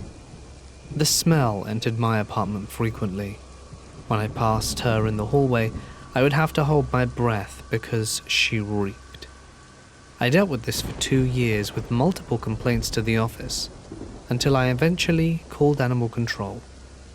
Turned out, she had 30 cats in her apartment. Animal control took all of her cats away. She was evicted shortly after that. I know from talking to other neighbors that this had been going on for at least 5 years before I even moved in, but they had a hard time evicting her because she was Section 8, although I'm sure the apartment manager was very incompetent as well. She even told us that she had been working there for 6 years, and my neighbors were wrong that it had been going on that long. The maintenance guys had to put on masks and rip the carpet up and seal the wood under it, amongst many other things, to make that apartment habitable for future renters. As a Marine, I used to have the graveyard patrol shift at the Beirut Bombing Memorial. Part of the memorial is dedicated to a veteran cemetery. Oddly enough, I never got freaked out being completely alone in a remote cemetery, in the middle of the night, surrounded by dense wood on all sides. It was actually kind of peaceful, to be honest. However, one night, I was patrolling near the perimeter fence where some of the oldest headstones are, and I heard the sound of a woman humming. I followed the sound and noticed a light glowing through the vines and brush of a large tree. As I approached, I could literally feel my hair begin to lift, as if there were an electric current in the air. I pushed aside the brush, and what I saw next nearly took my breath away. It was an old, weathered headstone, with a large cross etched into the marble.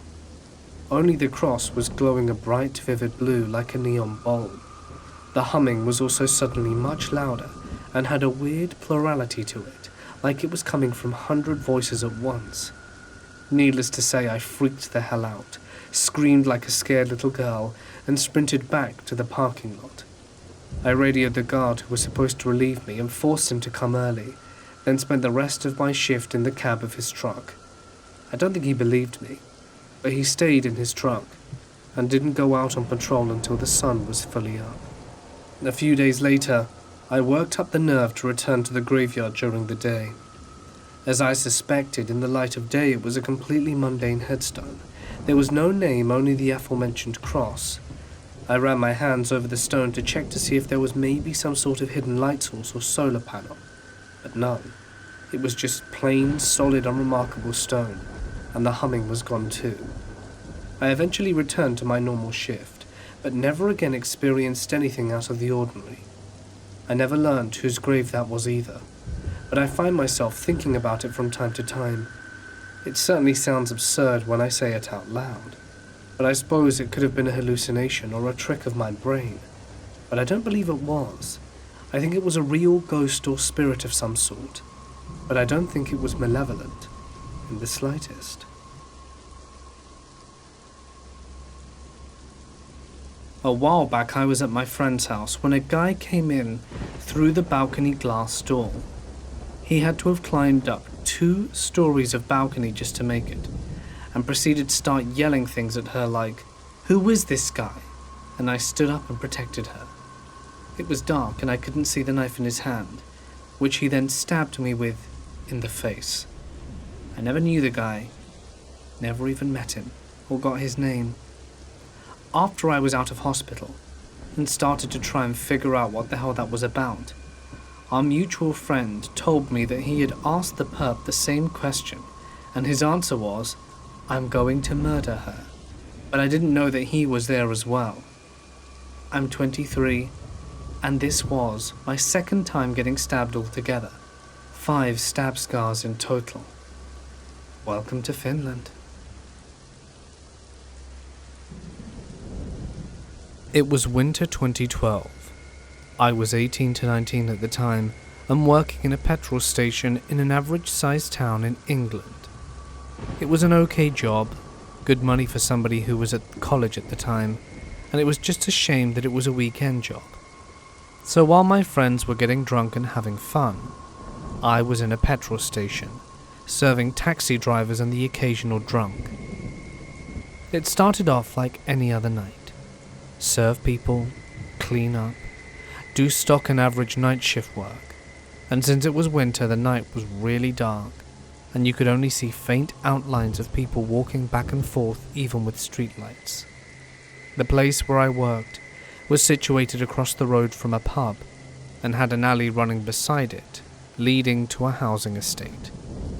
Around 3 to 4 a.m. as I finished cleaning a set of shelves, I noticed a figure standing in the alley just out of the light, but just enough to hide his face, but you could make out his clothing. I initially brushed it off as someone waiting for a taxi, as it seemed harmless enough. I sat down in my chair behind the counter and looked at my phone and played some games for a bit. When I looked up, it was 5 a.m, and he was still there waiting, watching me. To make my situation worse, after 5 there's hardly any traffic or passers-by. I had that guttural feeling that he had some harmful intent. I was safe, however, as I was locked in until morning. I stared back in a trance, trying to keep an eye on whatever he would do next. After a while, I needed to use the toilet, so I went and came back thinking he might have walked off, but he didn't. He was still there. I then decided to not do my last job until my co-worker came in to start their shift, as my last job was to take out the fire extinguishers and sand buckets. It got to 6 a.m, and the figure faded back into the alley, and I didn't see him for the rest of my shift. When my co-worker arrived, it was still dark, and I usually walked the 10 minutes back home, but I got a taxi after that shift. I felt that the guy could still be anywhere, just watching me. I told my co-workers and family members about my experience, and they said they personally haven't experienced anything like it, and wouldn't like to either. I was very nervous when doing my shifts from then on, feeling like as soon as I let my guard down he would strike. But thankfully nothing else happened after that, and I quit the following summer to go to university. Safe to say I don't want to meet the person in the shadows from that night. Former USGC here. I saw a ghost and some creepy stuff happen when we were removing the old Fresnel lens from the Presque Isle Light in Michigan. Also, I've seen some weird and creepy lights in St. Elmo's Fire near the old Washango Light. Compasses and radios all quit, radar and GPS wouldn't work either. The light near Sturgeon Bay is haunted as well, and we stayed at the light near Two Rivers, and the whole family saw the ghost. There are several lights in the Great Lakes that are open to active reserve and retired military members as vacation rentals. We stayed at Rawley Point Lighthouse and the Sherwood Point Lighthouse. They have visitor logs that now look like a diary, and multiple stories in there are about the hauntings, dating back to at least the 70s. I know that Sherwood Point, at the very least, is quite haunted. I was in Thailand, heading back to my apartment from a popular corner of the bars in Chiang Mai. I went down the same streets and alleys I always did, cutting through the center of the city to the edge of the moat by the Ram Hospital. I passed by the technical college and saw a group of guys hanging out on the corner. I didn't think anything of it as I entered the final alley that would put me at the moat of my apartment. Two mopeds passed me and went into an alcove to my right. As I passed it, they zoomed out and cut me off. It was at that moment that four guys hopped off their bikes and one approached me. "Where are you going?" he asked, and then punched me in the face. I stood there stunned, thinking, did he just really punch me in the face? I look up, and his arm has something in it. In a swinging motion, I did the only thing I thought of at the moment, and put my arms up to protect my face, and I yell out. After several blows to my arms, I turn and run, but his buddies were there to stop me, cutting off my escape. After a few minutes, they hopped on their bikes and dipped. I have no clue why. Maybe it was the yelling. But I looked down at my arm. My left arm below the wrist was cut halfway through. One of the bones was completely exposed, marrow and everything. My hand hanging uselessly at the end. I knew, immediately, I was in deep trouble. I didn't even feel a thing. I have a minor medical training, so I took note that no arteries were severed, but I was bleeding profusely and needed help. I went to the guest house nearby and asked the attendant for help. Poor thing looked faint when she saw me. She got me in her car and took me to the RAM hospital 100 yards away. Turns out the guy swung at me with a machete according to the doctor. I thought it was a cane or rod. So that's my story. It's important for me to say that I stayed in Thailand for about a year after this event, despite my pleas for me to get out of there and come home. I wasn't about to let that ruin my life. Anyway, I have full function of the arm and hand now. After 4 years of drinking to bury the memory, I'm happy to say I started therapy 6 months ago. I quit drinking entirely and was diagnosed with PTSD, obviously. I'm finally addressing the demon who's been hiding in the depths of my mind, and he has his days numbered.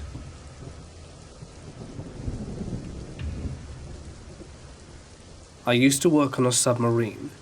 There are few things as unnerving and wondrous about the engine room, from 2300 to 0500, alone on watch.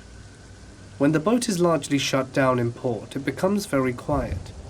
The roving watchers usually make it an hourly game to speed through their log rounds, especially in the lower levels. One particular in port period, the boat was moored in Pearl Harbor, and a few people started complaining about feeling really uneasy.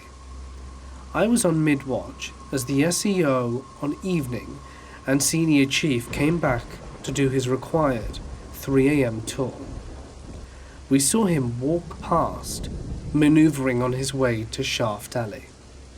That particular senior chief was the crusty old salty type, and would usually spend a bit of time just sitting in the lower levels of the engine room alone to contemplate life, so we expected as much. What we didn't expect was to him to literally run into the maneuvering area a few minutes later. The man was pale-faced and breathing heavily. we sat up straight, our eyes wide, thinking he was about to have to announce and fight some ship casualty. He slumps into the Edo chair. A few tense but silent moments go by. We're on pins and needles. He finally opens his mouth to tell us he saw a ghost in the shaft alley. Swears a sailor passes by him as he's sitting on trash in the shaft alley. His first response was to call out to the guy to see who it was, but then he realized he wasn't dressed right. He describes what the guy was wearing, the old World War II naval uniforms, so he quickly gets up and catches up to the guy. And he does. Catches him all the way up. The guy turns towards the senior chief, looks right at him, then turns away and literally walks through the arse end of the boat. It's now that the senior chief decides it's time to leave Shaft Alley, and promptly does so, swearing up and down that he knows what he saw.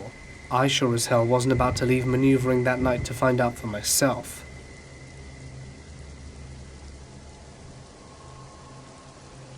I was attacked in a friend's house by an ex-husband.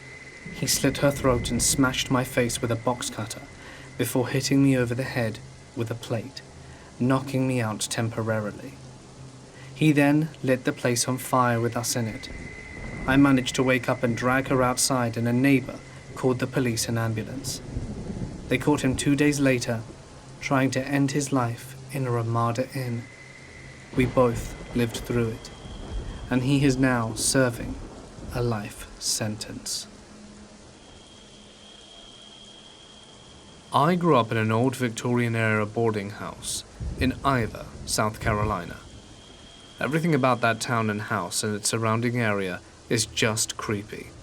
We saw and felt all kinds of weirdness in there, but that's only the beginning of my experiences. Hot spots, cold spots, apparition of a man who looked like he was dressed in a suit and a fedora, who always was with a young woman who was wearing a dress like an old schoolteacher from when the house used to be a boarding house, and the ghosts of people that had been lynched from an old pecan tree in my backyard. I'm used to seeing some messed up stuff at this point, and that's only part of it. Fast forward to 2014. I was enlisted into the US Navy and got assigned TAD to USS Sturret in between my A and C schools. I was coming back to the ship one night, and I see someone aloft. That's not right, no one's supposed to be aloft at night, but somebody's probably got an okay from it somewhere, so whatever. I see them walking around, then I get up to the brow, look up, and see no one. Guess they went in already. Didn't think anything about it, and the next morning we go underway. I went up to the smoke deck late one night, on that underway, and on my way there I see the upper half of a guy's face. I could see coveralls with his second-class crows visible through the porthole window of one of the airlock doors that you go through to go outside. I make eye contact and shuffle over to let him in. He shuffled over too. Okay, I'll open it, guy, whatever. I open it, look around, but don't see him. Maybe he went for another cigarette. I climb up there and see some other people in the dark, faces occasionally lit by the cherry from their cigarette, but I don't see the guy.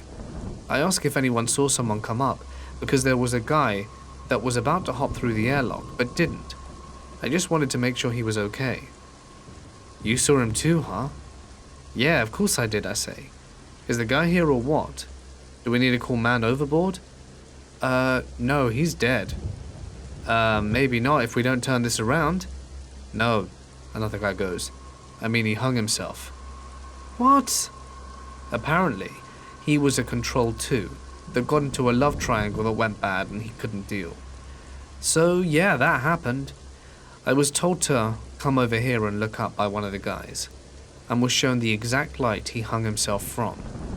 Apparently sometimes you can see him walking around there at night, and you always feel the cold spot right there. And I was shown where. Screw me. Anything else I ought to know, I asked? Yeah, let me show you Andrew Sterrett's sword. It'll always shock you though, no matter how many times you touch it. Or if you touch something metal beforehand. Apparently he killed a kid with it. Yeesh. Oh, you're a sonar tech, right? Yeah, man, I'm in R-dive right now, but yeah. Okay, go ask Chief Moon about the skid. I think she's in sonar right now anyway. Okay, I'll bite. I head back down and go to the sonar room. Chief Moon was there and I ask her about the skid. Ah, hell no, that place freaks me out. Okay, but why? What's the story? I want to know. Well, I went down there one time to get pressure readings because I was an STG-1 at the time and was on duty. I saw a guy standing in the corner, back facing the ladder. I asked if he was okay and he didn't reply, so I booked it. Screw that. I never went down there at night. But wasn't somebody just messing with you? It sure as hell wasn't anyone that I recognized, so you tell me. And that's why I stay the hell off there. I left a bit after that, and figured that I'd check up on the skids anyway to see for myself. I got down there and when I touched the hatch, I felt the same weirdness from when I was a kid, and I went in anyway. Cut on the light and didn't see anything, but still felt that something was off. Everybody else that I asked said that down there is creepy, and they don't go anywhere near it unless they really have to. Those are just a few things I saw there. My old ship, USS Princeton, chased a UFO off once, off the coast of Baja, and I saw some sort of submerged disc thing on sonar once. That, and any time that we'd go over shipwrecks, I would get a weird feeling out on the smoke deck. Anyway, that's enough for now. I've got to get back to work. Allow me to preface. At the time I was working nights in the munitions storage area, which is fenced off with barbed wire fencing. The whole area is pretty spread out, with multiple buildings and definitely large enough that you generally drove around to get to other buildings. Due to the nature of the job, the buildings are spread out with clear spaces between them. Anyway, the only people in the bomb dump on this night are the roughly 8 or so of us in my shop, and one guy in control that night. He was in another building, so we had a direct line to him on what we called the bat phone. This was in summer, around 2 or 3 a.m., and the air was very warm and very still with no breeze at all. And we all had the break room door open while we watched a movie. We were on flight line support standby and nothing was going on. Now the rumor was the small building we worked out of had been built by German prisoners of war during the war, and I know for a fact that there were some back then. It was small, with a main break room, small dispatch office through a doorway, and a couple of offices off that one. There were 2 doors, one in the break room and one on the same side of the building in the dispatch office, roughly 20 to 30 feet away from each other. Both had push bars on the inside, but only the break room door could be opened from the outside, as the dispatch door external latch was busted and only the internal bar worked. While all of us, minus the guy locked down in the control building for security, are in the break room, when suddenly a loud ka-thunk, loud as hell from the dispatch door in the next room. It was like someone was rushing through, slammed the push bar, and the door swung open, and then swung back shut after a few seconds with a slam. We looked at each other, and started to check it out. We had mag lights in our crew books, so a few of them grabbed them, and swept around the building from both directions. Another guy calls the controller on the bat phone, who picks up and denied that he was messing with us. There was no way he could have messed with us and made it back to his phone in time, let alone doing it without being seen or heard. Anyone with experience knows how sound carries at 3 a.m. in summer. You could hear the code keys being pressed hundreds of yards away, no joke. No way he hoofed it back to the building that fast, gone through all those halls, punched in his key code and got back to the phone in seconds. But the thing that got me was the damned bar. The door simply did not open from the outside, and we all heard the bar get pushed in hard.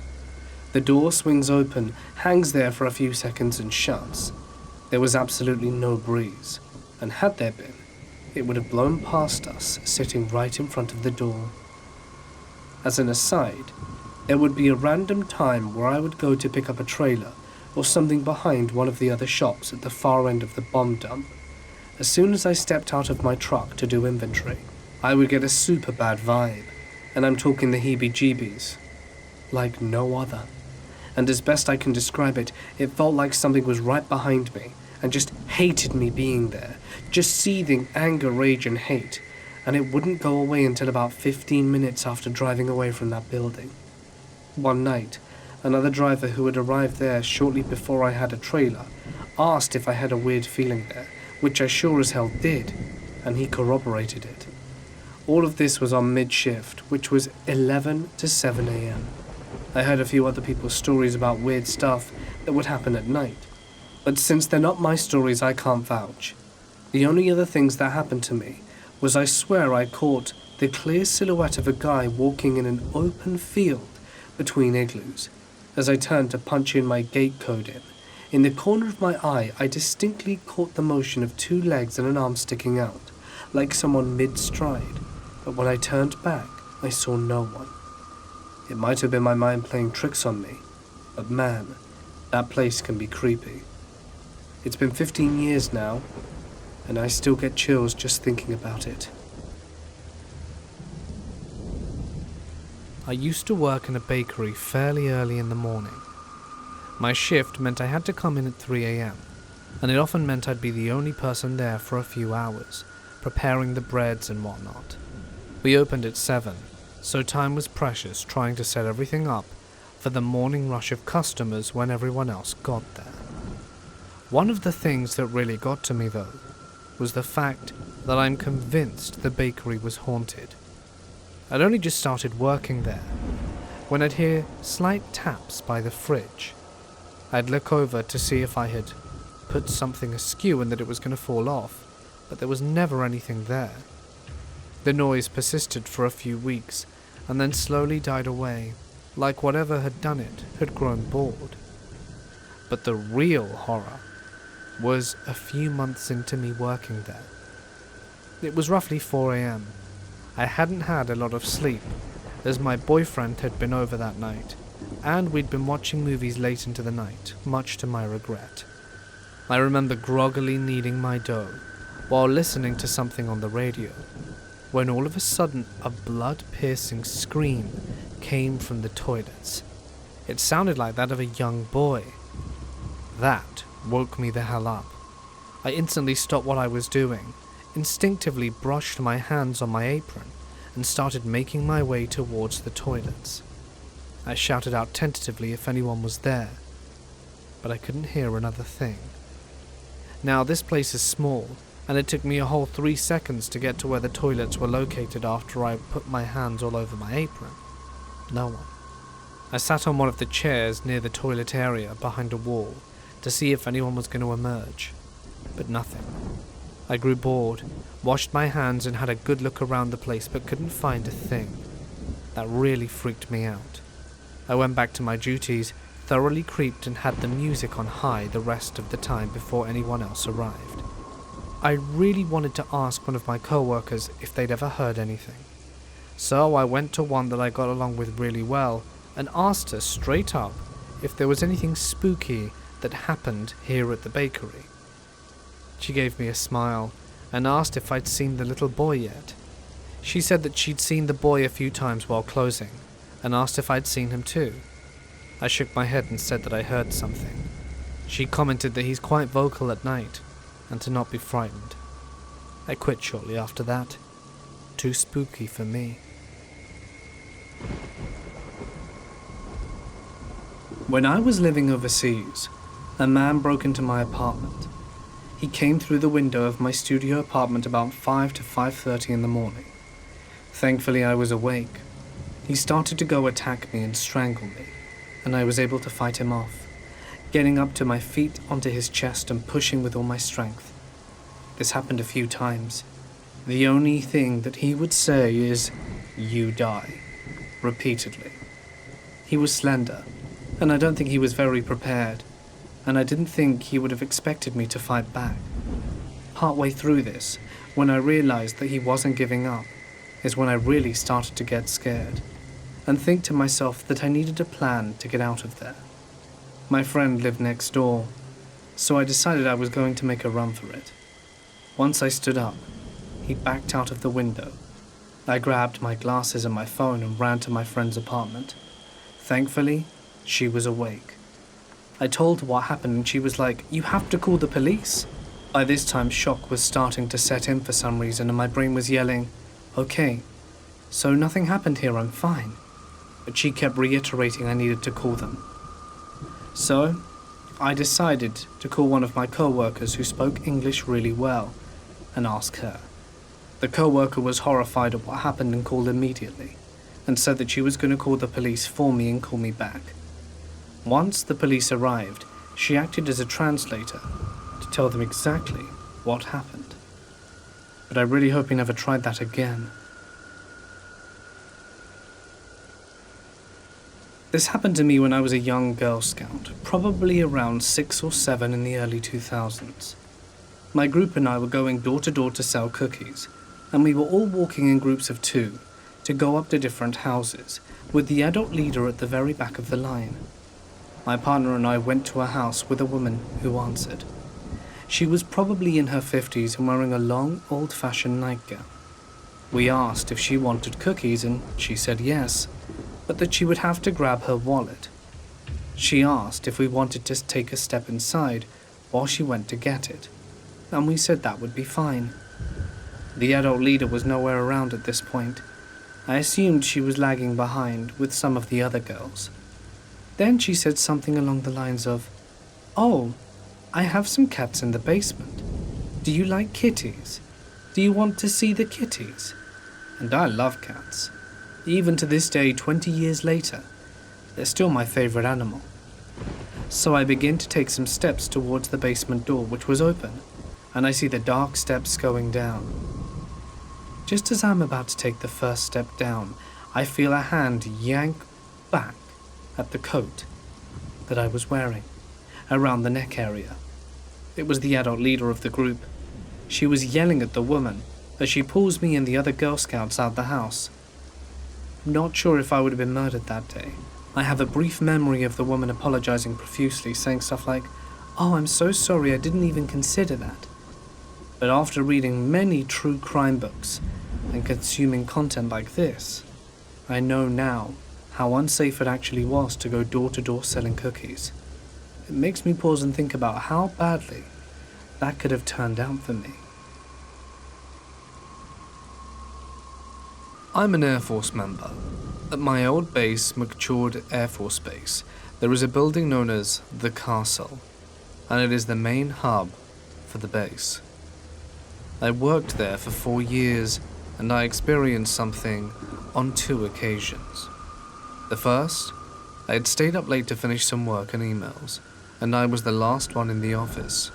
From down the hall I heard talking that sounded like my supervisor and another airman speaking. I walked down that way on my way out to say bye, and as I turned the corner the talking stopped and no one was there. I hightailed it out of there. The second happened at my desk. I had gone in on a weekend to work on a project, and while sitting at my desk I heard a male's voice whisper out, "Get out," into my ear. I was completely alone, and I have never been more freaked out in my life. I never worked in that office again. When I was in Israel, I saw something. My folks and I were chilling about 10 p.m. enjoying the cool evening looking at stars when they became obscured by a giant black triangular shape that passed over. I said, "What the hell is that?" We all looked and waved, and it spotlighted the entire city block as if to say hello back. Or was it getting a better look at us? It made a quiet hum as it passed and turned west, moving very slowly.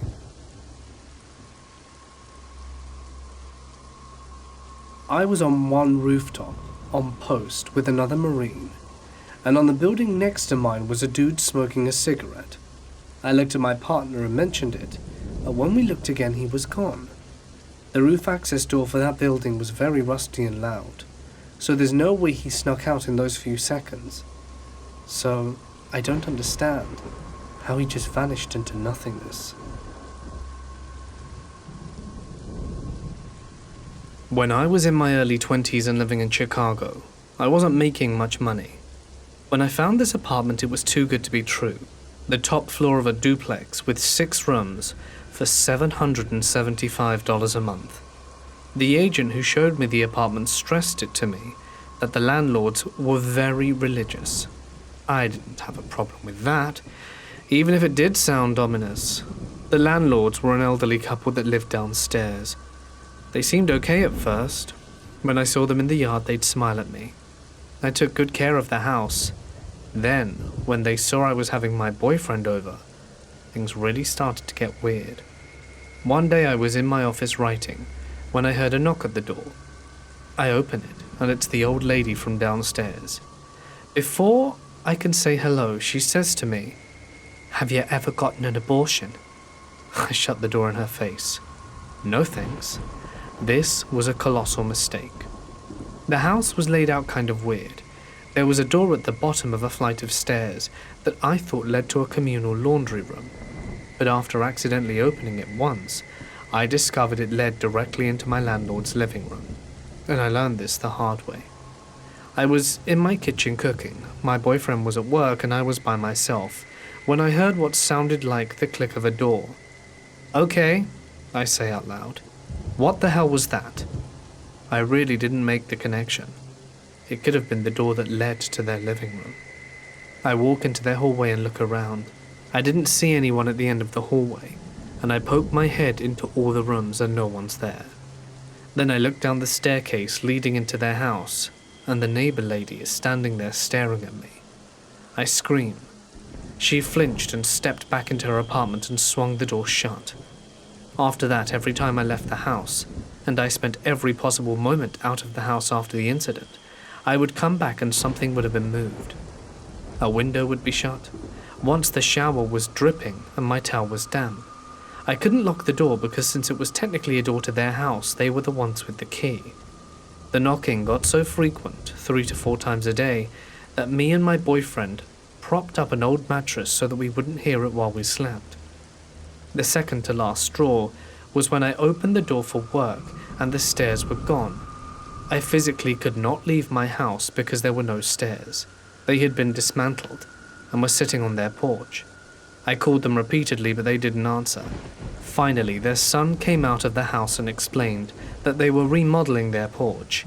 He told me that I had to cut through their apartment downstairs. I descended the stairs and opened the door, and they were both sitting at their filthy kitchen table staring. The phone was in the cradle. They must have heard it. They kept staring at me with this blank look on their face. I crossed their kitchen and left from the back door. A few days later, I came home from my job and noticed the bathroom floor was almost completely flooded, like someone had left the faucet on or the shower on. The old woman, seeing that I had come home, came upstairs and knocked, screamed at me that I had flooded the bathroom and that her son had come to fix it. I was so run down at this point that I told her it was okay. Her son comes by a few hours later and he is stupid drunk. I open the door and tell him that I need an hour or so before he comes, and he picks something up and swings it at me. It was a massive wrench. I somehow duck out of the way and he stumbles over, and I book it down the narrowly repaired stairs as quickly as possible and call the cops. They come by and take down a complaint, but claim since there was no physical contact they couldn't do anything. I later learnt that the old couple has a daughter on the force. In the middle of the night, me, my boyfriend, and several of his friends packed all of our stuff into a Chevy Astro. We lived in hotels in the van for a month, until we found another house. They never attempted to contact us again. I got to my first unit in the army after basic combat training and AIT. A buddy from basic got there at the same time, and we were put in the same room. The building was about 3 years old, so it was modern, 2-bedroom, shared kitchen on the left and bathroom on the right. My room, and then back to the left. Homie's room back and to the right. His door had this official US Army crime scene tape around the edges. Being curious fresh privates, we asked the senior specialist what it was about, to which they would just skirt around any kind of answer and leave. Fast forward a few months, Homies moved into his new platoon hallway, and my Navajo buddy from basic moved in. By this point, the crime scene tape was removed. He's a traditional Navajo, fairly spiritual type, and starts telling me he gets odd feelings from the room. I'm kind of creeped out by it, because of all the tape, but not terribly worried. Fast forward again, probably about a year in the same room. Homie is at an early morning appointment. I wake up and do my pre-private grooming. His door is slightly cracked, which isn't unusual for him. His toothbrush is left by the bathroom sink, which he usually keeps in his room. I don't think anything of it. He must have just been in a rush, I tell myself. I do a solid of putting his toothbrush where it usually sits in his room and leave the door in the same position I found it, about an inch open. I go back to the mirror to start my shave, when in the reflection I see his door slam open, slam closed, slam open, and finally crack about an inch to where it started. I immediately left and got an arse chewing for not shaving. I went on a third date with a guy I met online. Everything up to this point seemed totally normal. We had talked for months before actually meeting due to the pandemic, so at this point I'd almost known him for 6 months. After the date, I invited him over, and honestly my intention was to sleep with him that night. But once we got upstairs I just wasn't feeling it, and told him I wanted to wait. He agreed and said he thought he should go. I walked him to the door, but when I turned around he pushed me up against the wall and started being really rough. I thought he was joking, until he pulled me to the ground and pinned me. Once I realized what was going on, I started and struggled like hell. His eyes turned black, and I could tell he was enjoying seeing me scared. So I tried negotiating, begging, crying, and fighting. He was like a robot on autopilot. At that point, to stop me from struggling, he just started to hit me as hard as he could in the face and head, and I played dead until he stopped. He was so turned on by this act, and it took a split second for him to just get up and leave me there thinking I was either unconscious or dead. I reported it. They got DNA, but he was never caught. Turned out everything he told me about himself was fake, and his phone was a burner. To this day I have no idea who he is or if he'll ever come back to hurt me again. I just had bought a condo, so I didn't want to move, but seriously considered it. Luckily the building was already in the midst of having more security cameras and additional security measures installed. I got an alarm system, even though my floor is elevator locked and needs a fob to access, but you can never be too careful. Ladies, please be careful while online dating. I guess the moral of the story is make sure you really know someone before being alone with them.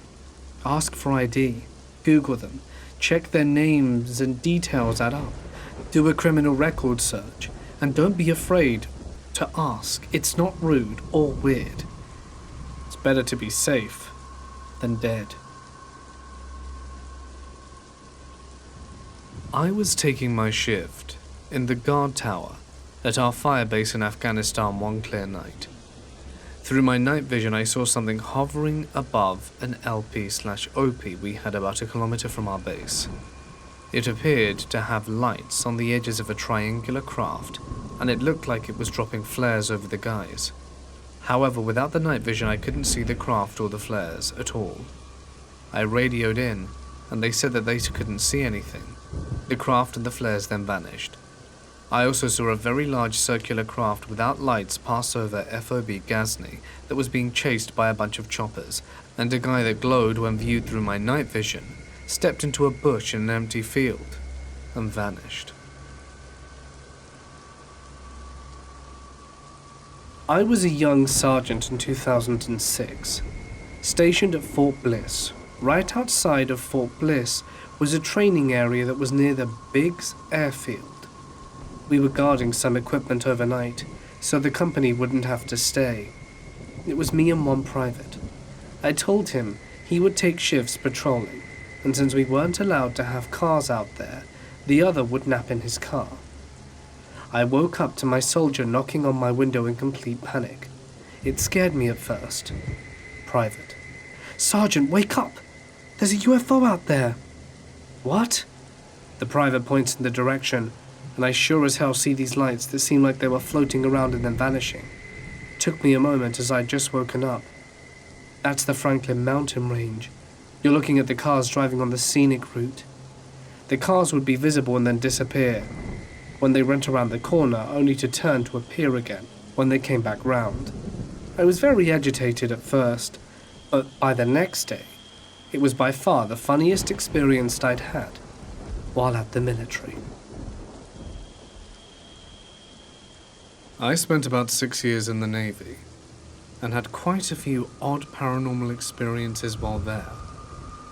I lived in 2 different barracks while I was there and had friends in another building. All 3 of them had weird goings-on. The first one was in a room shared with one other girl. My bed was against the left-hand wall, and on the right-hand wall were the doors to the bathroom and a double set of closets with mirrors on the doors. I remember waking up more than once that night to see what I thought was the dark outline of a shadow in the mirror, sort of standing close to the bed. On other nights I could see a shadowy figure moving in the bathroom. The second building was much nicer. I had a room to myself but shared a joint kitchen and bathroom with the other person. Though I didn't see anything in that place, she and I could both hear things moving around the other person's room when there shouldn't have been anyone there. And no, it wasn't the cockroaches, though we did find some gnarly big boys dead in the bathroom. The third building was one in which a couple of friends lived. They both did not know each other, but confided to me separately that they had eerily similar dreams of something that lived in the walls and would tap against them. Both of them claimed to have seen shadows moving around their room. So one of the buildings that I worked out of was the only remaining wing of what had been, back in the day, the Naval Hospital Pearl Harbor, way back when it was first constructed. It was this huge building, with 2 long wings several stories high and a gnarly basement. Now it's just one dilapidated building in a parking lot. Knowing that it was a hospital in Pearl Harbor, I'm sure you can piece together the history. But let me elaborate. During the attack on Pearl Harbor, it was used as triage and as a morgue. Several hundred bodies were brought there within the first several hours alone, for later identification and burial. 960 casualties passed through on that one day. And fast forward to now. There is a 24/7 watch stood up in the building, and that includes the usual stuff, sitting at the desk, answering phones, going on roves, which is all well and good until it's after hours, and only you and a few other people are left in the building, and you're the sad little E3, E4 who has to rove alone. You'd be the only one in that specific part of the building, and would hear footsteps, muffled voices, and get really uncomfortable feelings of being watched. People complained about getting their hair tugged in the basement. In the hour span between 2 roves, I once had the shower in the basement male locker room turn on. I heard voices, disembodied coughing, the footsteps, cold spots in weird places, a horrible feeling of being watched, and after that I never used a specific drinking fountain, and I found out later that it was a problem area, and a lot of people had a similar feeling too. There was also the time that I was locked in the bathroom by a phantom. That was fun. There are also some buildings on Ford Island, which are definitely creepy. I think what makes it worse is that they are abandoned, and a lot of the buildings still have damage that was never repaired. Though I have to say the spookiest thing that happened to me on Ford Island was when my dad visited.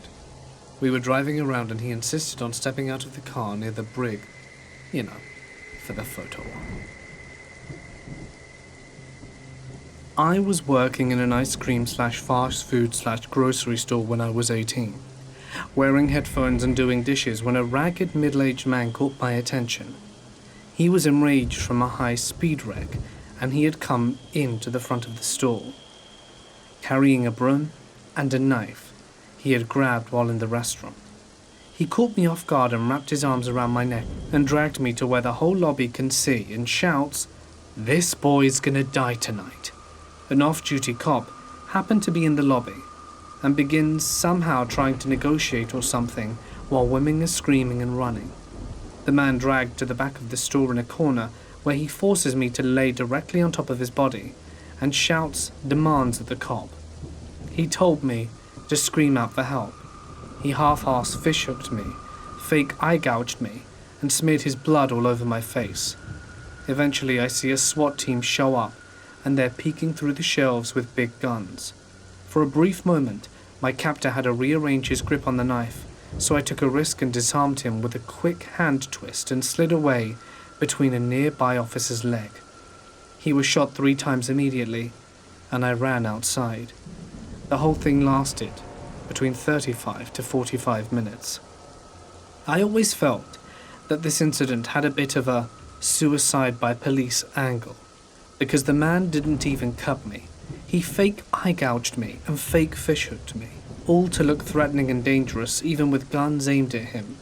And in my heart, I felt somewhat sympathetic. He seemed so desperate. Also a police violence angle. Ultimately, I disarmed the man fully and escaped before he was shot. And also the particular officer that pulled the trigger had shot a dog in the past. The whole thing started in a different county, and the police allowed the high-speed chase to cross county lines before he eventually had a high-speed wreck in front of the ice cream store. So I served in the Marines from 2014 to 2016, and did 1 tour of Afghanistan. My best friend and I, Lance Corporal Sean Trevors, were stationed together in Camp Dwyer for a short amount of time to help with standard survey and watch. One day we went on a route convoy to deliver supplies to a unit about 30 kilometers away. Long story short, we came across a building while a sandstorm was developing towards the west.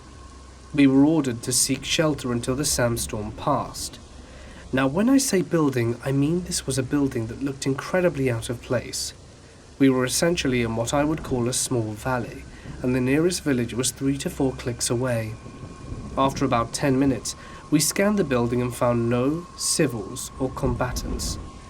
2 Marines were outside standing near the wall that was in front of the building, and 2 were on the roof, while the rest of us ate some chow and were just chatting on the 2nd floor. There were 4 floors, by the way. Then we heard shots fired, the same over the radio. We scrambled and got our gear. I went to the window, which was next to a door leading to a balcony of sorts. After what seemed like hours, we finally stopped hearing fire and received the cease order. We were told to check ammo and for wounded, and to check the eliminated targets. I went to go look out for Sean and couldn't reach him on radio. I looked through the entire building and couldn't find him.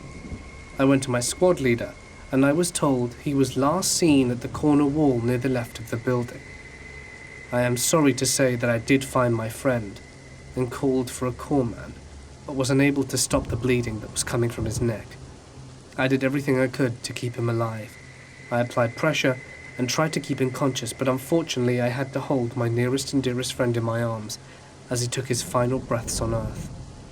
I held him for as long as I could, before the corpsman finally told me he was really gone, and I watched over his remains until we got to base. Now that the sad part is told, I can tell you the paranormal part. It's been 6 years since my friend and fellow brother passed away, and ever since I left country and left the Marines, I've seen him in my dreams. And while I've been awake, I feel like I'm going crazy, but I also feel like it's my PTSD causing me to hallucinate. But I see him not in a bad way sometimes. I see him in dress blues, or Charlie's sometimes. I occasionally see him with his Texas rodeo, complete with cowboy boots and hat to match, while dripping Copenhagen straight, or while in full combat gear with his M16. One day I was sitting in the kitchen eating dinner with my wife, who was 6 months pregnant, and I hear clear as day the word, "Hi," as if someone were inches away from me right near my ear and whispering it. I recently saw him at the grocery store of all places, and he gave me a half salute and walked and faded away. I don't know if he's maybe a sort of guardian angel now watching over me. Either way, I want to feel really open-minded about people's opinions about whether I'm seeing things, or whether I should go lock myself in a nut house. I work for a medical examiner, and used to be on the graveyard shift alone. The first night I was on, at midnight on the dot, our air systems shut off, which caused the vents to warp. That sounded like someone running through the vents in the ceiling on all fours. Thankfully I got used to it, but it definitely was creepy at first. Another night we lost power, and stupid me watching a horror movie, working so hard almost crapped myself when everything went dark, and knowing that a room with about 30 dead bodies in it was walking distance away.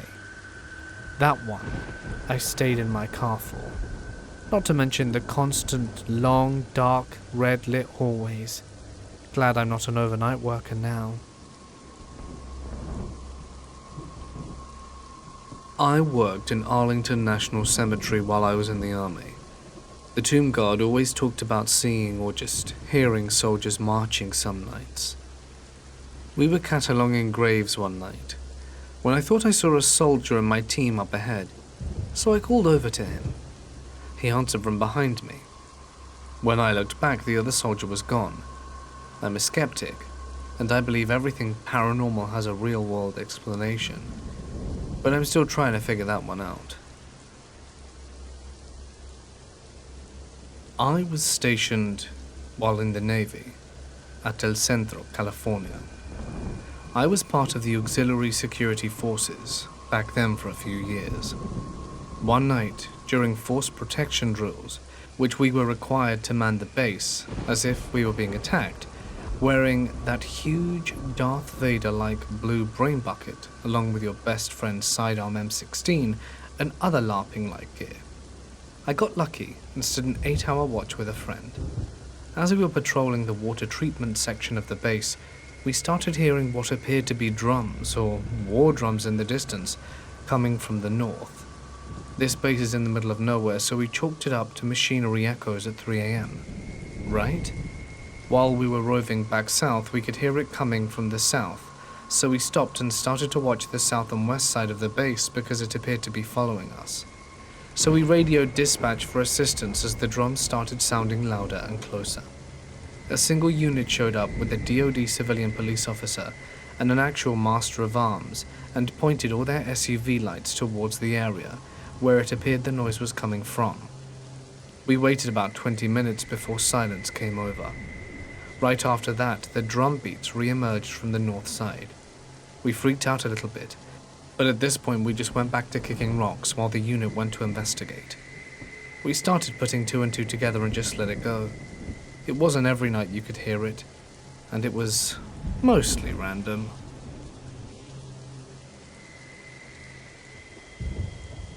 One time I was at an Air Force base in the ROKs, and we had a power outage at night.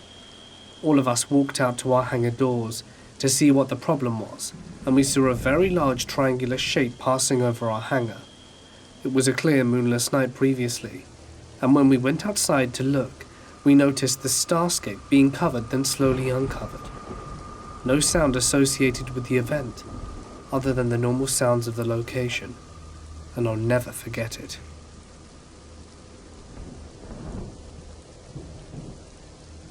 I was around 7 years old, and I'm a boy, when I made friends with a neighbor girl, and we would frequently play together. She had an older brother that was around 12 to 13 who would babysit us during these hangouts. One day my parents let me go over to their place on my own, as their house was in spitting distance of ours, but the brother was the only one home.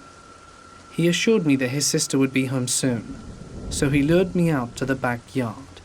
The background, the house was completely fenced in, and all backyard had a tree line surrounding it. He told me to wait by the swings, which I did, and all of a sudden he charged at me with a sledgehammer. I fell in on my back in fear, and his swing landed between my legs into the ground. I ran as fast as I could to my house. My parents to this day say it was just horseplay, but I'll never forget the look in his eyes after he missed that swing. The following story takes place in Fort Dix, New Jersey. My aunt, grandmother, and also my mother, uncle, and grandfather, when they were all alive, all claimed there was something demonic there, especially in and around the officer housing. Apparently a mess of officers didn't want to stay in the provided houses, and the enlisted, asked if they could swap. Grandpa was enlisted and heard about this, and moved himself and his family into one of the houses. Everyone claims that even in the summer, the house wouldn't get above the low 60s. The brightest light bulbs would hardly provide much light, and the dog refused to go into the basement, and the cat litter pans would be flipped. My mother swore she would see shadow people watching her from around corners, and my aunt had one push her while she was in the shower. My uncle had the choice to either have the entire basement to himself or the small office as his bedroom, and he picked the first option. He began sleeping in the living room after getting his feet grabbed when he would go down the basement steps. He mentioned after having a fight with Grandpa that something kept pushing its fingers into his bruises, and he woke up with more cuts and scrapes than he went to bed with. Everyone would always have some sort of scratch or bruise that they didn't remember getting. Grandma and Grandpa mentioned knowing that it was going on, but tried to continue on without acknowledging it. I was out in the middle of the Pacific on deployment in 2016, in the smoke pit about 1 a.m. Beautiful, clear night, so a bunch of us are watching the stars. There's zero light pollution out there, and the sky is amazing at night. There was this one bright light that hadn't moved since we got there, when all of a sudden, it flew across the sky super fast, stopped instantly at another point for about 30 seconds before zipping off across the sky, making a turn at an impossible speed, the sharpness and zooming off and then disappearing. Everyone up there saw it and were all like, "Yep, that was a UFO." I was in a club with a girl who I think was called Caroline, and since I'm not sure, and it was 28 years ago, I will continue to refer to her as Caroline. It was going well, except that I was very drunk, and when we were outside to spend some time together, I sat in a bench and puked. She sat with me a while and wanted to walk me home, but I do not handle vomiting very well, and it was her night, with lots of friends in the club. So I insisted she go back in and I walk it off back home. As we separated, a man came from the shadows with a knife, the sort of knife that has no real use apart from stabbing people. It turns out the club, Brown's, had a gay night on a Thursday, and he was out to murder a homosexual. It was the very early 90s, and queer bashing was sadly still a thing. He was very clear in outlining his plan, and explained to me why he was going to do it, and in my drunken state, I tried to argue that the club was not a gay club and I was not gay. Anyway, look, I had been there with Caroline. He was having none of it, and he worked himself up to this, and was visibly shaking with anxious excitement. He was going to knife me in the face, because I was giving money to a club that supported homosexuality. Also, I was English, which in his nationalist Scottish mind was absolute proof that I was a homosexual. I argued that I was leaving the awful place, walking away, so I was the good guy, not my finest hour. Why not worry about Caroline instead, since she was going back in there with more cash? I was very, very drunk, and while I fully recognized what was going on, I truly did not associate it with any fear of the outcome. It was like watching a scene in a video game. Anyway, this chap asked me which one was Caroline, and I said, "Here, give me the knife, I'll do it." And he did, and I threw it on the roof and walked home. In the morning I remembered it, but was not even sure if it had really happened. But that night I met up with everyone, and I was some sort of hero. Although I really was not. I was an idiot. The highlight in this storytelling was that I had thrown the knife right up into the gutter. It was a pitched roof. Lobbing a knife onto it was not a reliable method of disposing of it, so it should have just come right back down, and then I walked away very calmly. In reality, I turned the way I had thrown the knife, felt a bit sick about it, forgot all about the chap who was going to stab me with it. His decision upon losing the knife was to wander quietly away, saved me much more than any of my own actions, some which appear incredibly cowardly in the light of day. Last year I was roughly 50 miles off the coast of New York, and I saw one extremely bright light in the sky which I assumed was a light from the shore. When it dawned on me that it didn't make sense due to how far offshore was, I grabbed the binoculars for a closer look.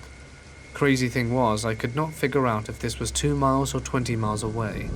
It looked like a giant, burning ball in the sky, wasn't very high, and I just knew it wasn't a plane. I thought maybe some military flare exercise, but ruled that out because it was not descending. After about 5 to 10 minutes of trying to figure out what the damn thing was, it was gone. Just myself and one other guy were standing there, watching on the bridge. It was around 3 to 4 a.m. We were so confused and stunned when it was just gone. It didn't burn up or slowly fade, just flat out disappeared. I work at the US Air Force. I'm not allowed to say what I do, but my frame flew in Vietnam and carried dead bodies back, and after Vietnam it was repurposed. All of the older frames from that era are supposedly haunted from dead soldiers. I've spent mid-shift, midnight to 7 a.m. on these frames, and I've heard people scream out in pain. I've asked for a tool and had someone hand it to me, and then turn around and they were gone. Multiple times you'll hear someone's name being called. I don't believe in ghosts, but those frames creep the hell out of me. This happened to a friend of mine. She went to university with me, and she always seemed relatively level-headed. But then she got into the escort scene, and her behavior started to act up. She was making loads of money, and instead of paying off her uni debt like I said she should, she began splashing out on loads of stuff. But she was relatively young, so I kind of get it. Anyway, one day she tells me that she's agreed to meet this guy as an escort, go out with him a few hours, and that she might meet us at the clubs later, but that she'll tell me how it goes. I don't hear from her that night, and come home, and don't think anything more of it. The next day, she's not at uni. She wasn't around campus, but I didn't find that particularly odd. It's not until the news hits, and I see her face on the news. Turns out the guy who she had been escorting with had taken her to his apartment. She had gone all the way up, and something or other had happened, and she ended up squeezing herself out of a narrow window 30 stories up and plummeting to her death. After a while, 2 people were charged with murder. It was a couple in around their 30s. The police suspected that the man had escorted my friend, and then his girlfriend or partner or whatever had showed up and was angry. Something or other happened, and maybe they murdered her, but wanted to cover it up, and so threw her body out the window. The thing that never adds up, though, is that the window, according to the police report, was really small. She would have had to have dived in head first and then squeeze her body really hard, like she wanted to kill herself. So if someone wanted to stop her, they could have easily pulled her out. No. I think these people must have done something, and they wanted to get rid of her quickly. So when they were done doing what they needed to do, they just threw her out the window and called it suicide. I don't believe they were ever charged, and it always pisses me off. My friend is gone. Be careful what you do out there, girls. I am a Canadian Army officer. I work in a garrison that's been around for a while. It has actually been in service since before World War II. In one of the old hangars, which is now demolished, there used to be airplanes there. We had our mess, bars where we would grab a drink, and in the officers' mess, there was a Bible, a very old Bible, that no one knew exactly where it came from, but it looked old. Everyone that has worked around that Bible has heard or seen weird stuff. It started with the following routine. Every once in a while, we would find this old Bible thrown around in a complete mess. The Bible, which was next to two other more recent ones, would be in a glass display which was in a locker. We found it super weird, but there's a civilian airport literally next to our base, so we thought maybe the vibrations or airplanes caused this. We even changed the direction of the camera to try and catch if someone was messing with the Bible, but we never saw anything. Then one day we had to do some renos, and there were these huge cylindrical paper towers, very, very heavy, and for some reason I can't quite remember, we left the 3 Bibles on the top of one of the cylinders. Well, the day after the cylinders were down, they were thrown, and the Bibles were thrown not far from where the cylinders fell. I'm talking 6'1" cylinders, and that cylinder was heavy as hell. In another occurrence, there were 2 female NCOs working near the stand, where the Bible was, with 2 others on a Tuesday night shift. The floor was made of a kind of old wood/plastic, which our boots made it very easy to know where someone was coming. So the 2 girls, Master Corporal and a Corporal, were in different rooms. The Master Corporal was focused when she suddenly hears boots running right next to her, close to the door entrance. Of course, the light was low. The building was very old and never had great lighting. She turned super fast and asked the Corporal if it was her, that she just passed next to her. She yelled in the other room that it wasn't. No need to say that they left the building really fast. There have been a lot of occurrences like that. There's even a captain that refused to touch it and made privates move it instead. The building was demolished maybe 3 years ago now, and we never heard back from that devilish book. My friend's dad used to run a bodega somewhere in South America. He never did tell me where, but the events that happened disturbed me no end. One day his dad was just in the shop minding his own business. It was around 10 o'clock at night, and he was just getting ready to close up shop and go have his dinner with his wife. The house was connected to the shop, and just as he's about to do a few errands and tidy up before closing, a young man of about 23 busts into the shop. He immediately pulls a gun on this guy's dad and tells him that he wants all the money in the register. The dad laughs and says that he has very little today and that he's wasting his time. But this kid doesn't take no for an answer or a joke and immediately unloads his weapon into my dad's friend. Suffice to say, he didn't make it. The kid makes off with a couple of dollars worth of stuff and is caught 2 days later. He was sentenced to a long time in prison for his actions, and I don't know if he's out yet. My friend was very young when this happened, so he never really knew his dad. Around 2015, I was in the truck training a new airman on flight line driving at night when we were doing a routine inspection on the equipment out there. He knew what he was doing, so I just stargazed, like I like to. It was a clear night, so it was perfect. After a minute, I noticed the stars were disappearing in clusters and reappearing after a second, and realized something really dark and large was gliding over the top of us. I told my co-worker to look at it, and he saw it too. It was this giant crescent-shaped thing just flying silently overhead, west away from the mountains. It was seriously bizarre. I've never seen anything like it before, and still have no idea what it was. I should probably ask him if he remembers it. My old barrack room in the Marines was a living nightmare.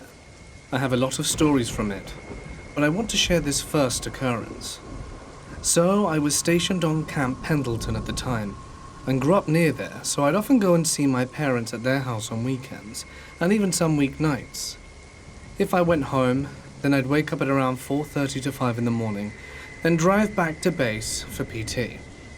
If I got there early with time to spare, I'd take a quick nap in the barracks room. This was one of those mornings. I shared the barracks room with a roommate, but he was home on leave at the time. Anyway, I was napping in my room when I felt someone shake me awake. I sat up in bed a little confused because my very first thought was that my mum was shaking me awake at home, because I'd overslept, but I was in my barrack room, so I just kind of brushed it off and laid back down. I was laying on my side, with my back to the wall. Shortly after I closed my eyes, I felt something sit on the edge of the bed in front of my feet. I thought my brains must have been playing tricks on me, when I felt this thing get up, walk around the bed, and sit behind my feet. So, it's now sitting between my feet and the wall. I'm very creeped out. I'm still laying there wide awake, but eyes closed, not really reacting. The thing then starts crawling up the bed, like I'm feeling the bed indenting as their hands and knees move upwards. In my head, I'm telling myself to let it get to your head and see what happens. But it gets to my belly button, I freak out. I throw my hand over there and flip the light on, trying to rationalize it, thinking it's a cat or a rat. But of course there's nothing. So I just take off and drive to the parking lot, where I have a nap in my car instead.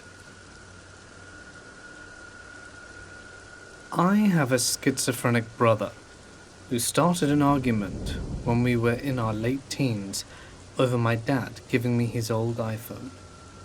He decided a rational tactic was to chase me with a chainsaw, then try to chainsaw my car. The police came, but not before he broke my mother's ribs. I've had an intervention order against him since, and no longer consider him family. Our buildings were haunted. Now I say buildings and not building, because I managed to spend minimum one night in every barracks at basic training, due to a string of really unfortunate injuries that have nothing to do with this story.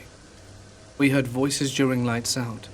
You could hear someone going up and down the central stairway. It was 3 stories, and it would echo like hell. Upon inspection, there was nothing out there. Our stuff would also move about.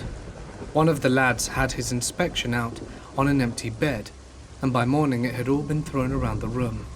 I would have suspected our corporals, but normally the damage was localized within your specific area. This was all over the room. I've got to say the weirdest one for me was when I saw a guy walking up the stairs as I was coming back from a smoke at 2 a.m. I called out to him and ran up to catch him up, and he just vanished. No doors open, nothing, just simply gone. I didn't recognize them, and they didn't have the standard number 2 all over haircut, so it definitely wasn't one of our lads. Who knows?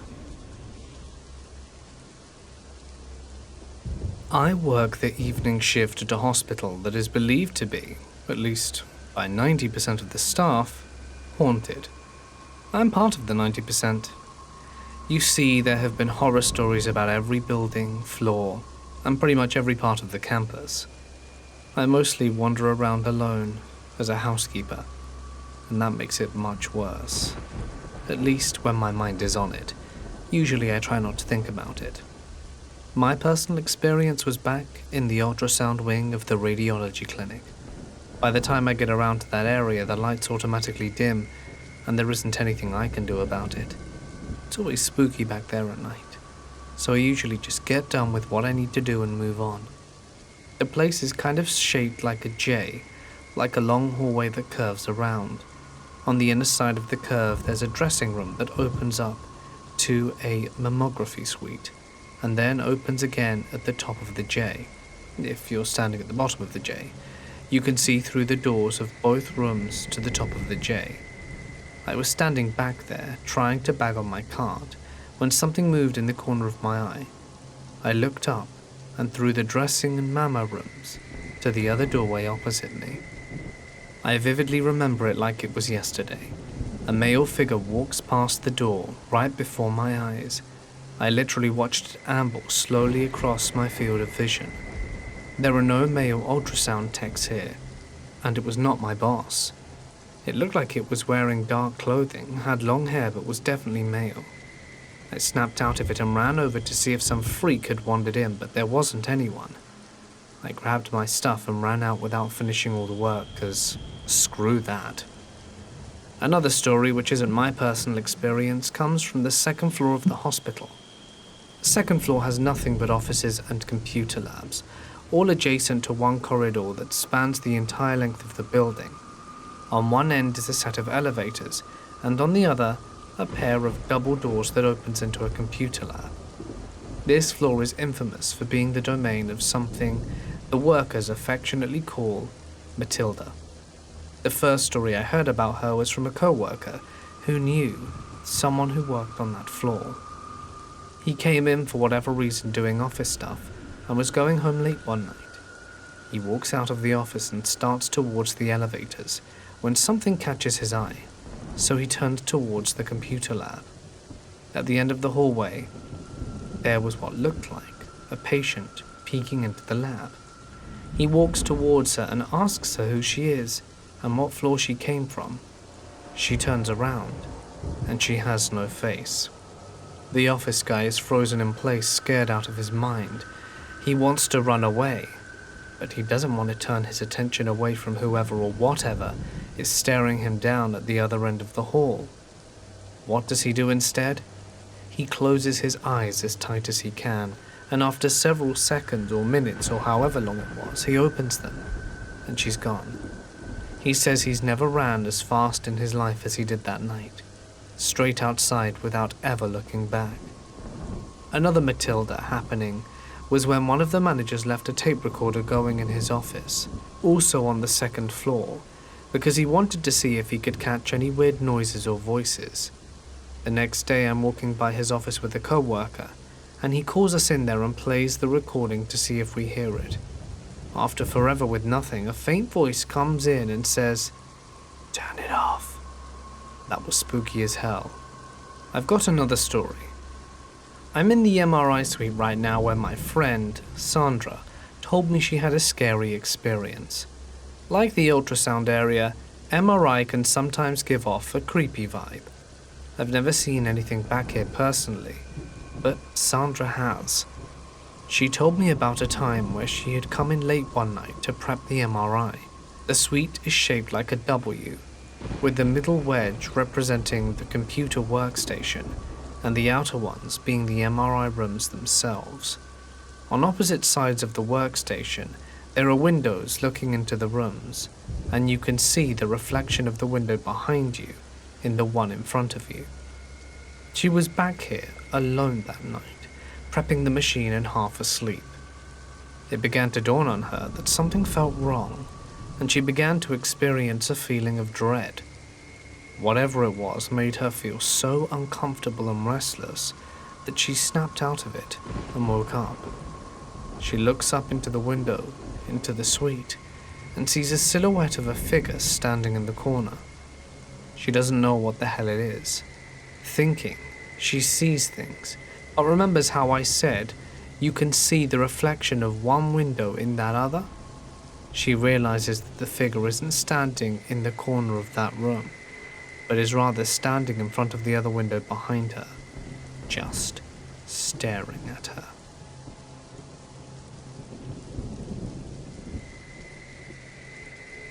Let's set the background first. I grew up in a very rural area. My parents have a pretty big piece of land with a nice 2-story farmhouse in the middle of it. To the south of the house is a peach orchard. The west is where the driveway is. It goes through an alley of cottonwood and pecan trees, but the land is pretty open and was used for cattle farming.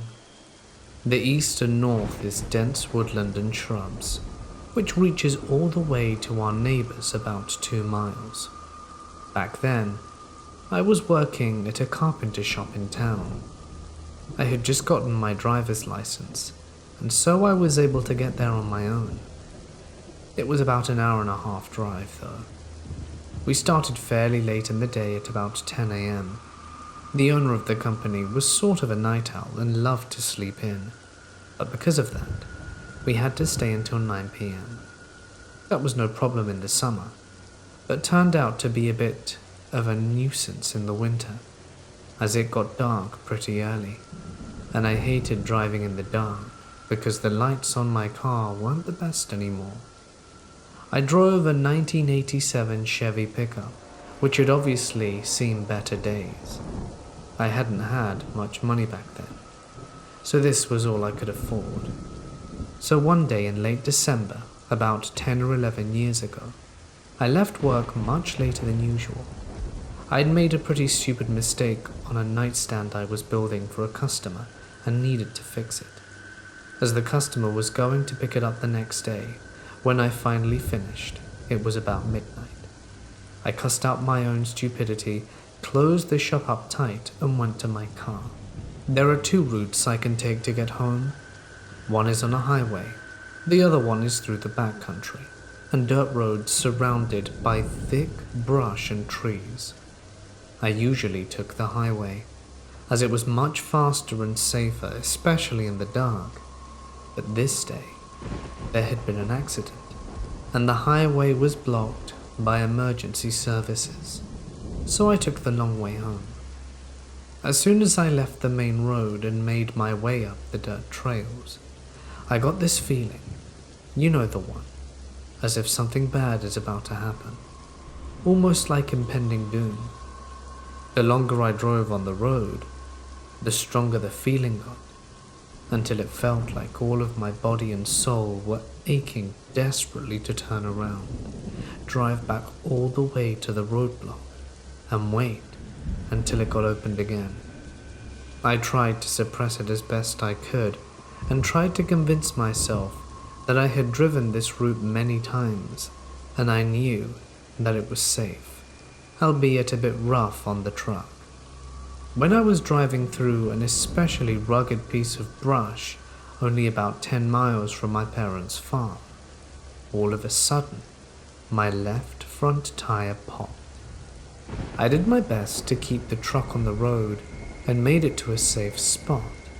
I kept a spare tire in the toolbox and had changed tires quite a lot on my own, and I knew it would be just a minor inconvenience, and I would be rolling again in a matter of minutes. That's where I was wrong. I climbed up on the truck's bed, only to find that my toolbox had been broken into, and all of my tools and my spare tire had been stolen.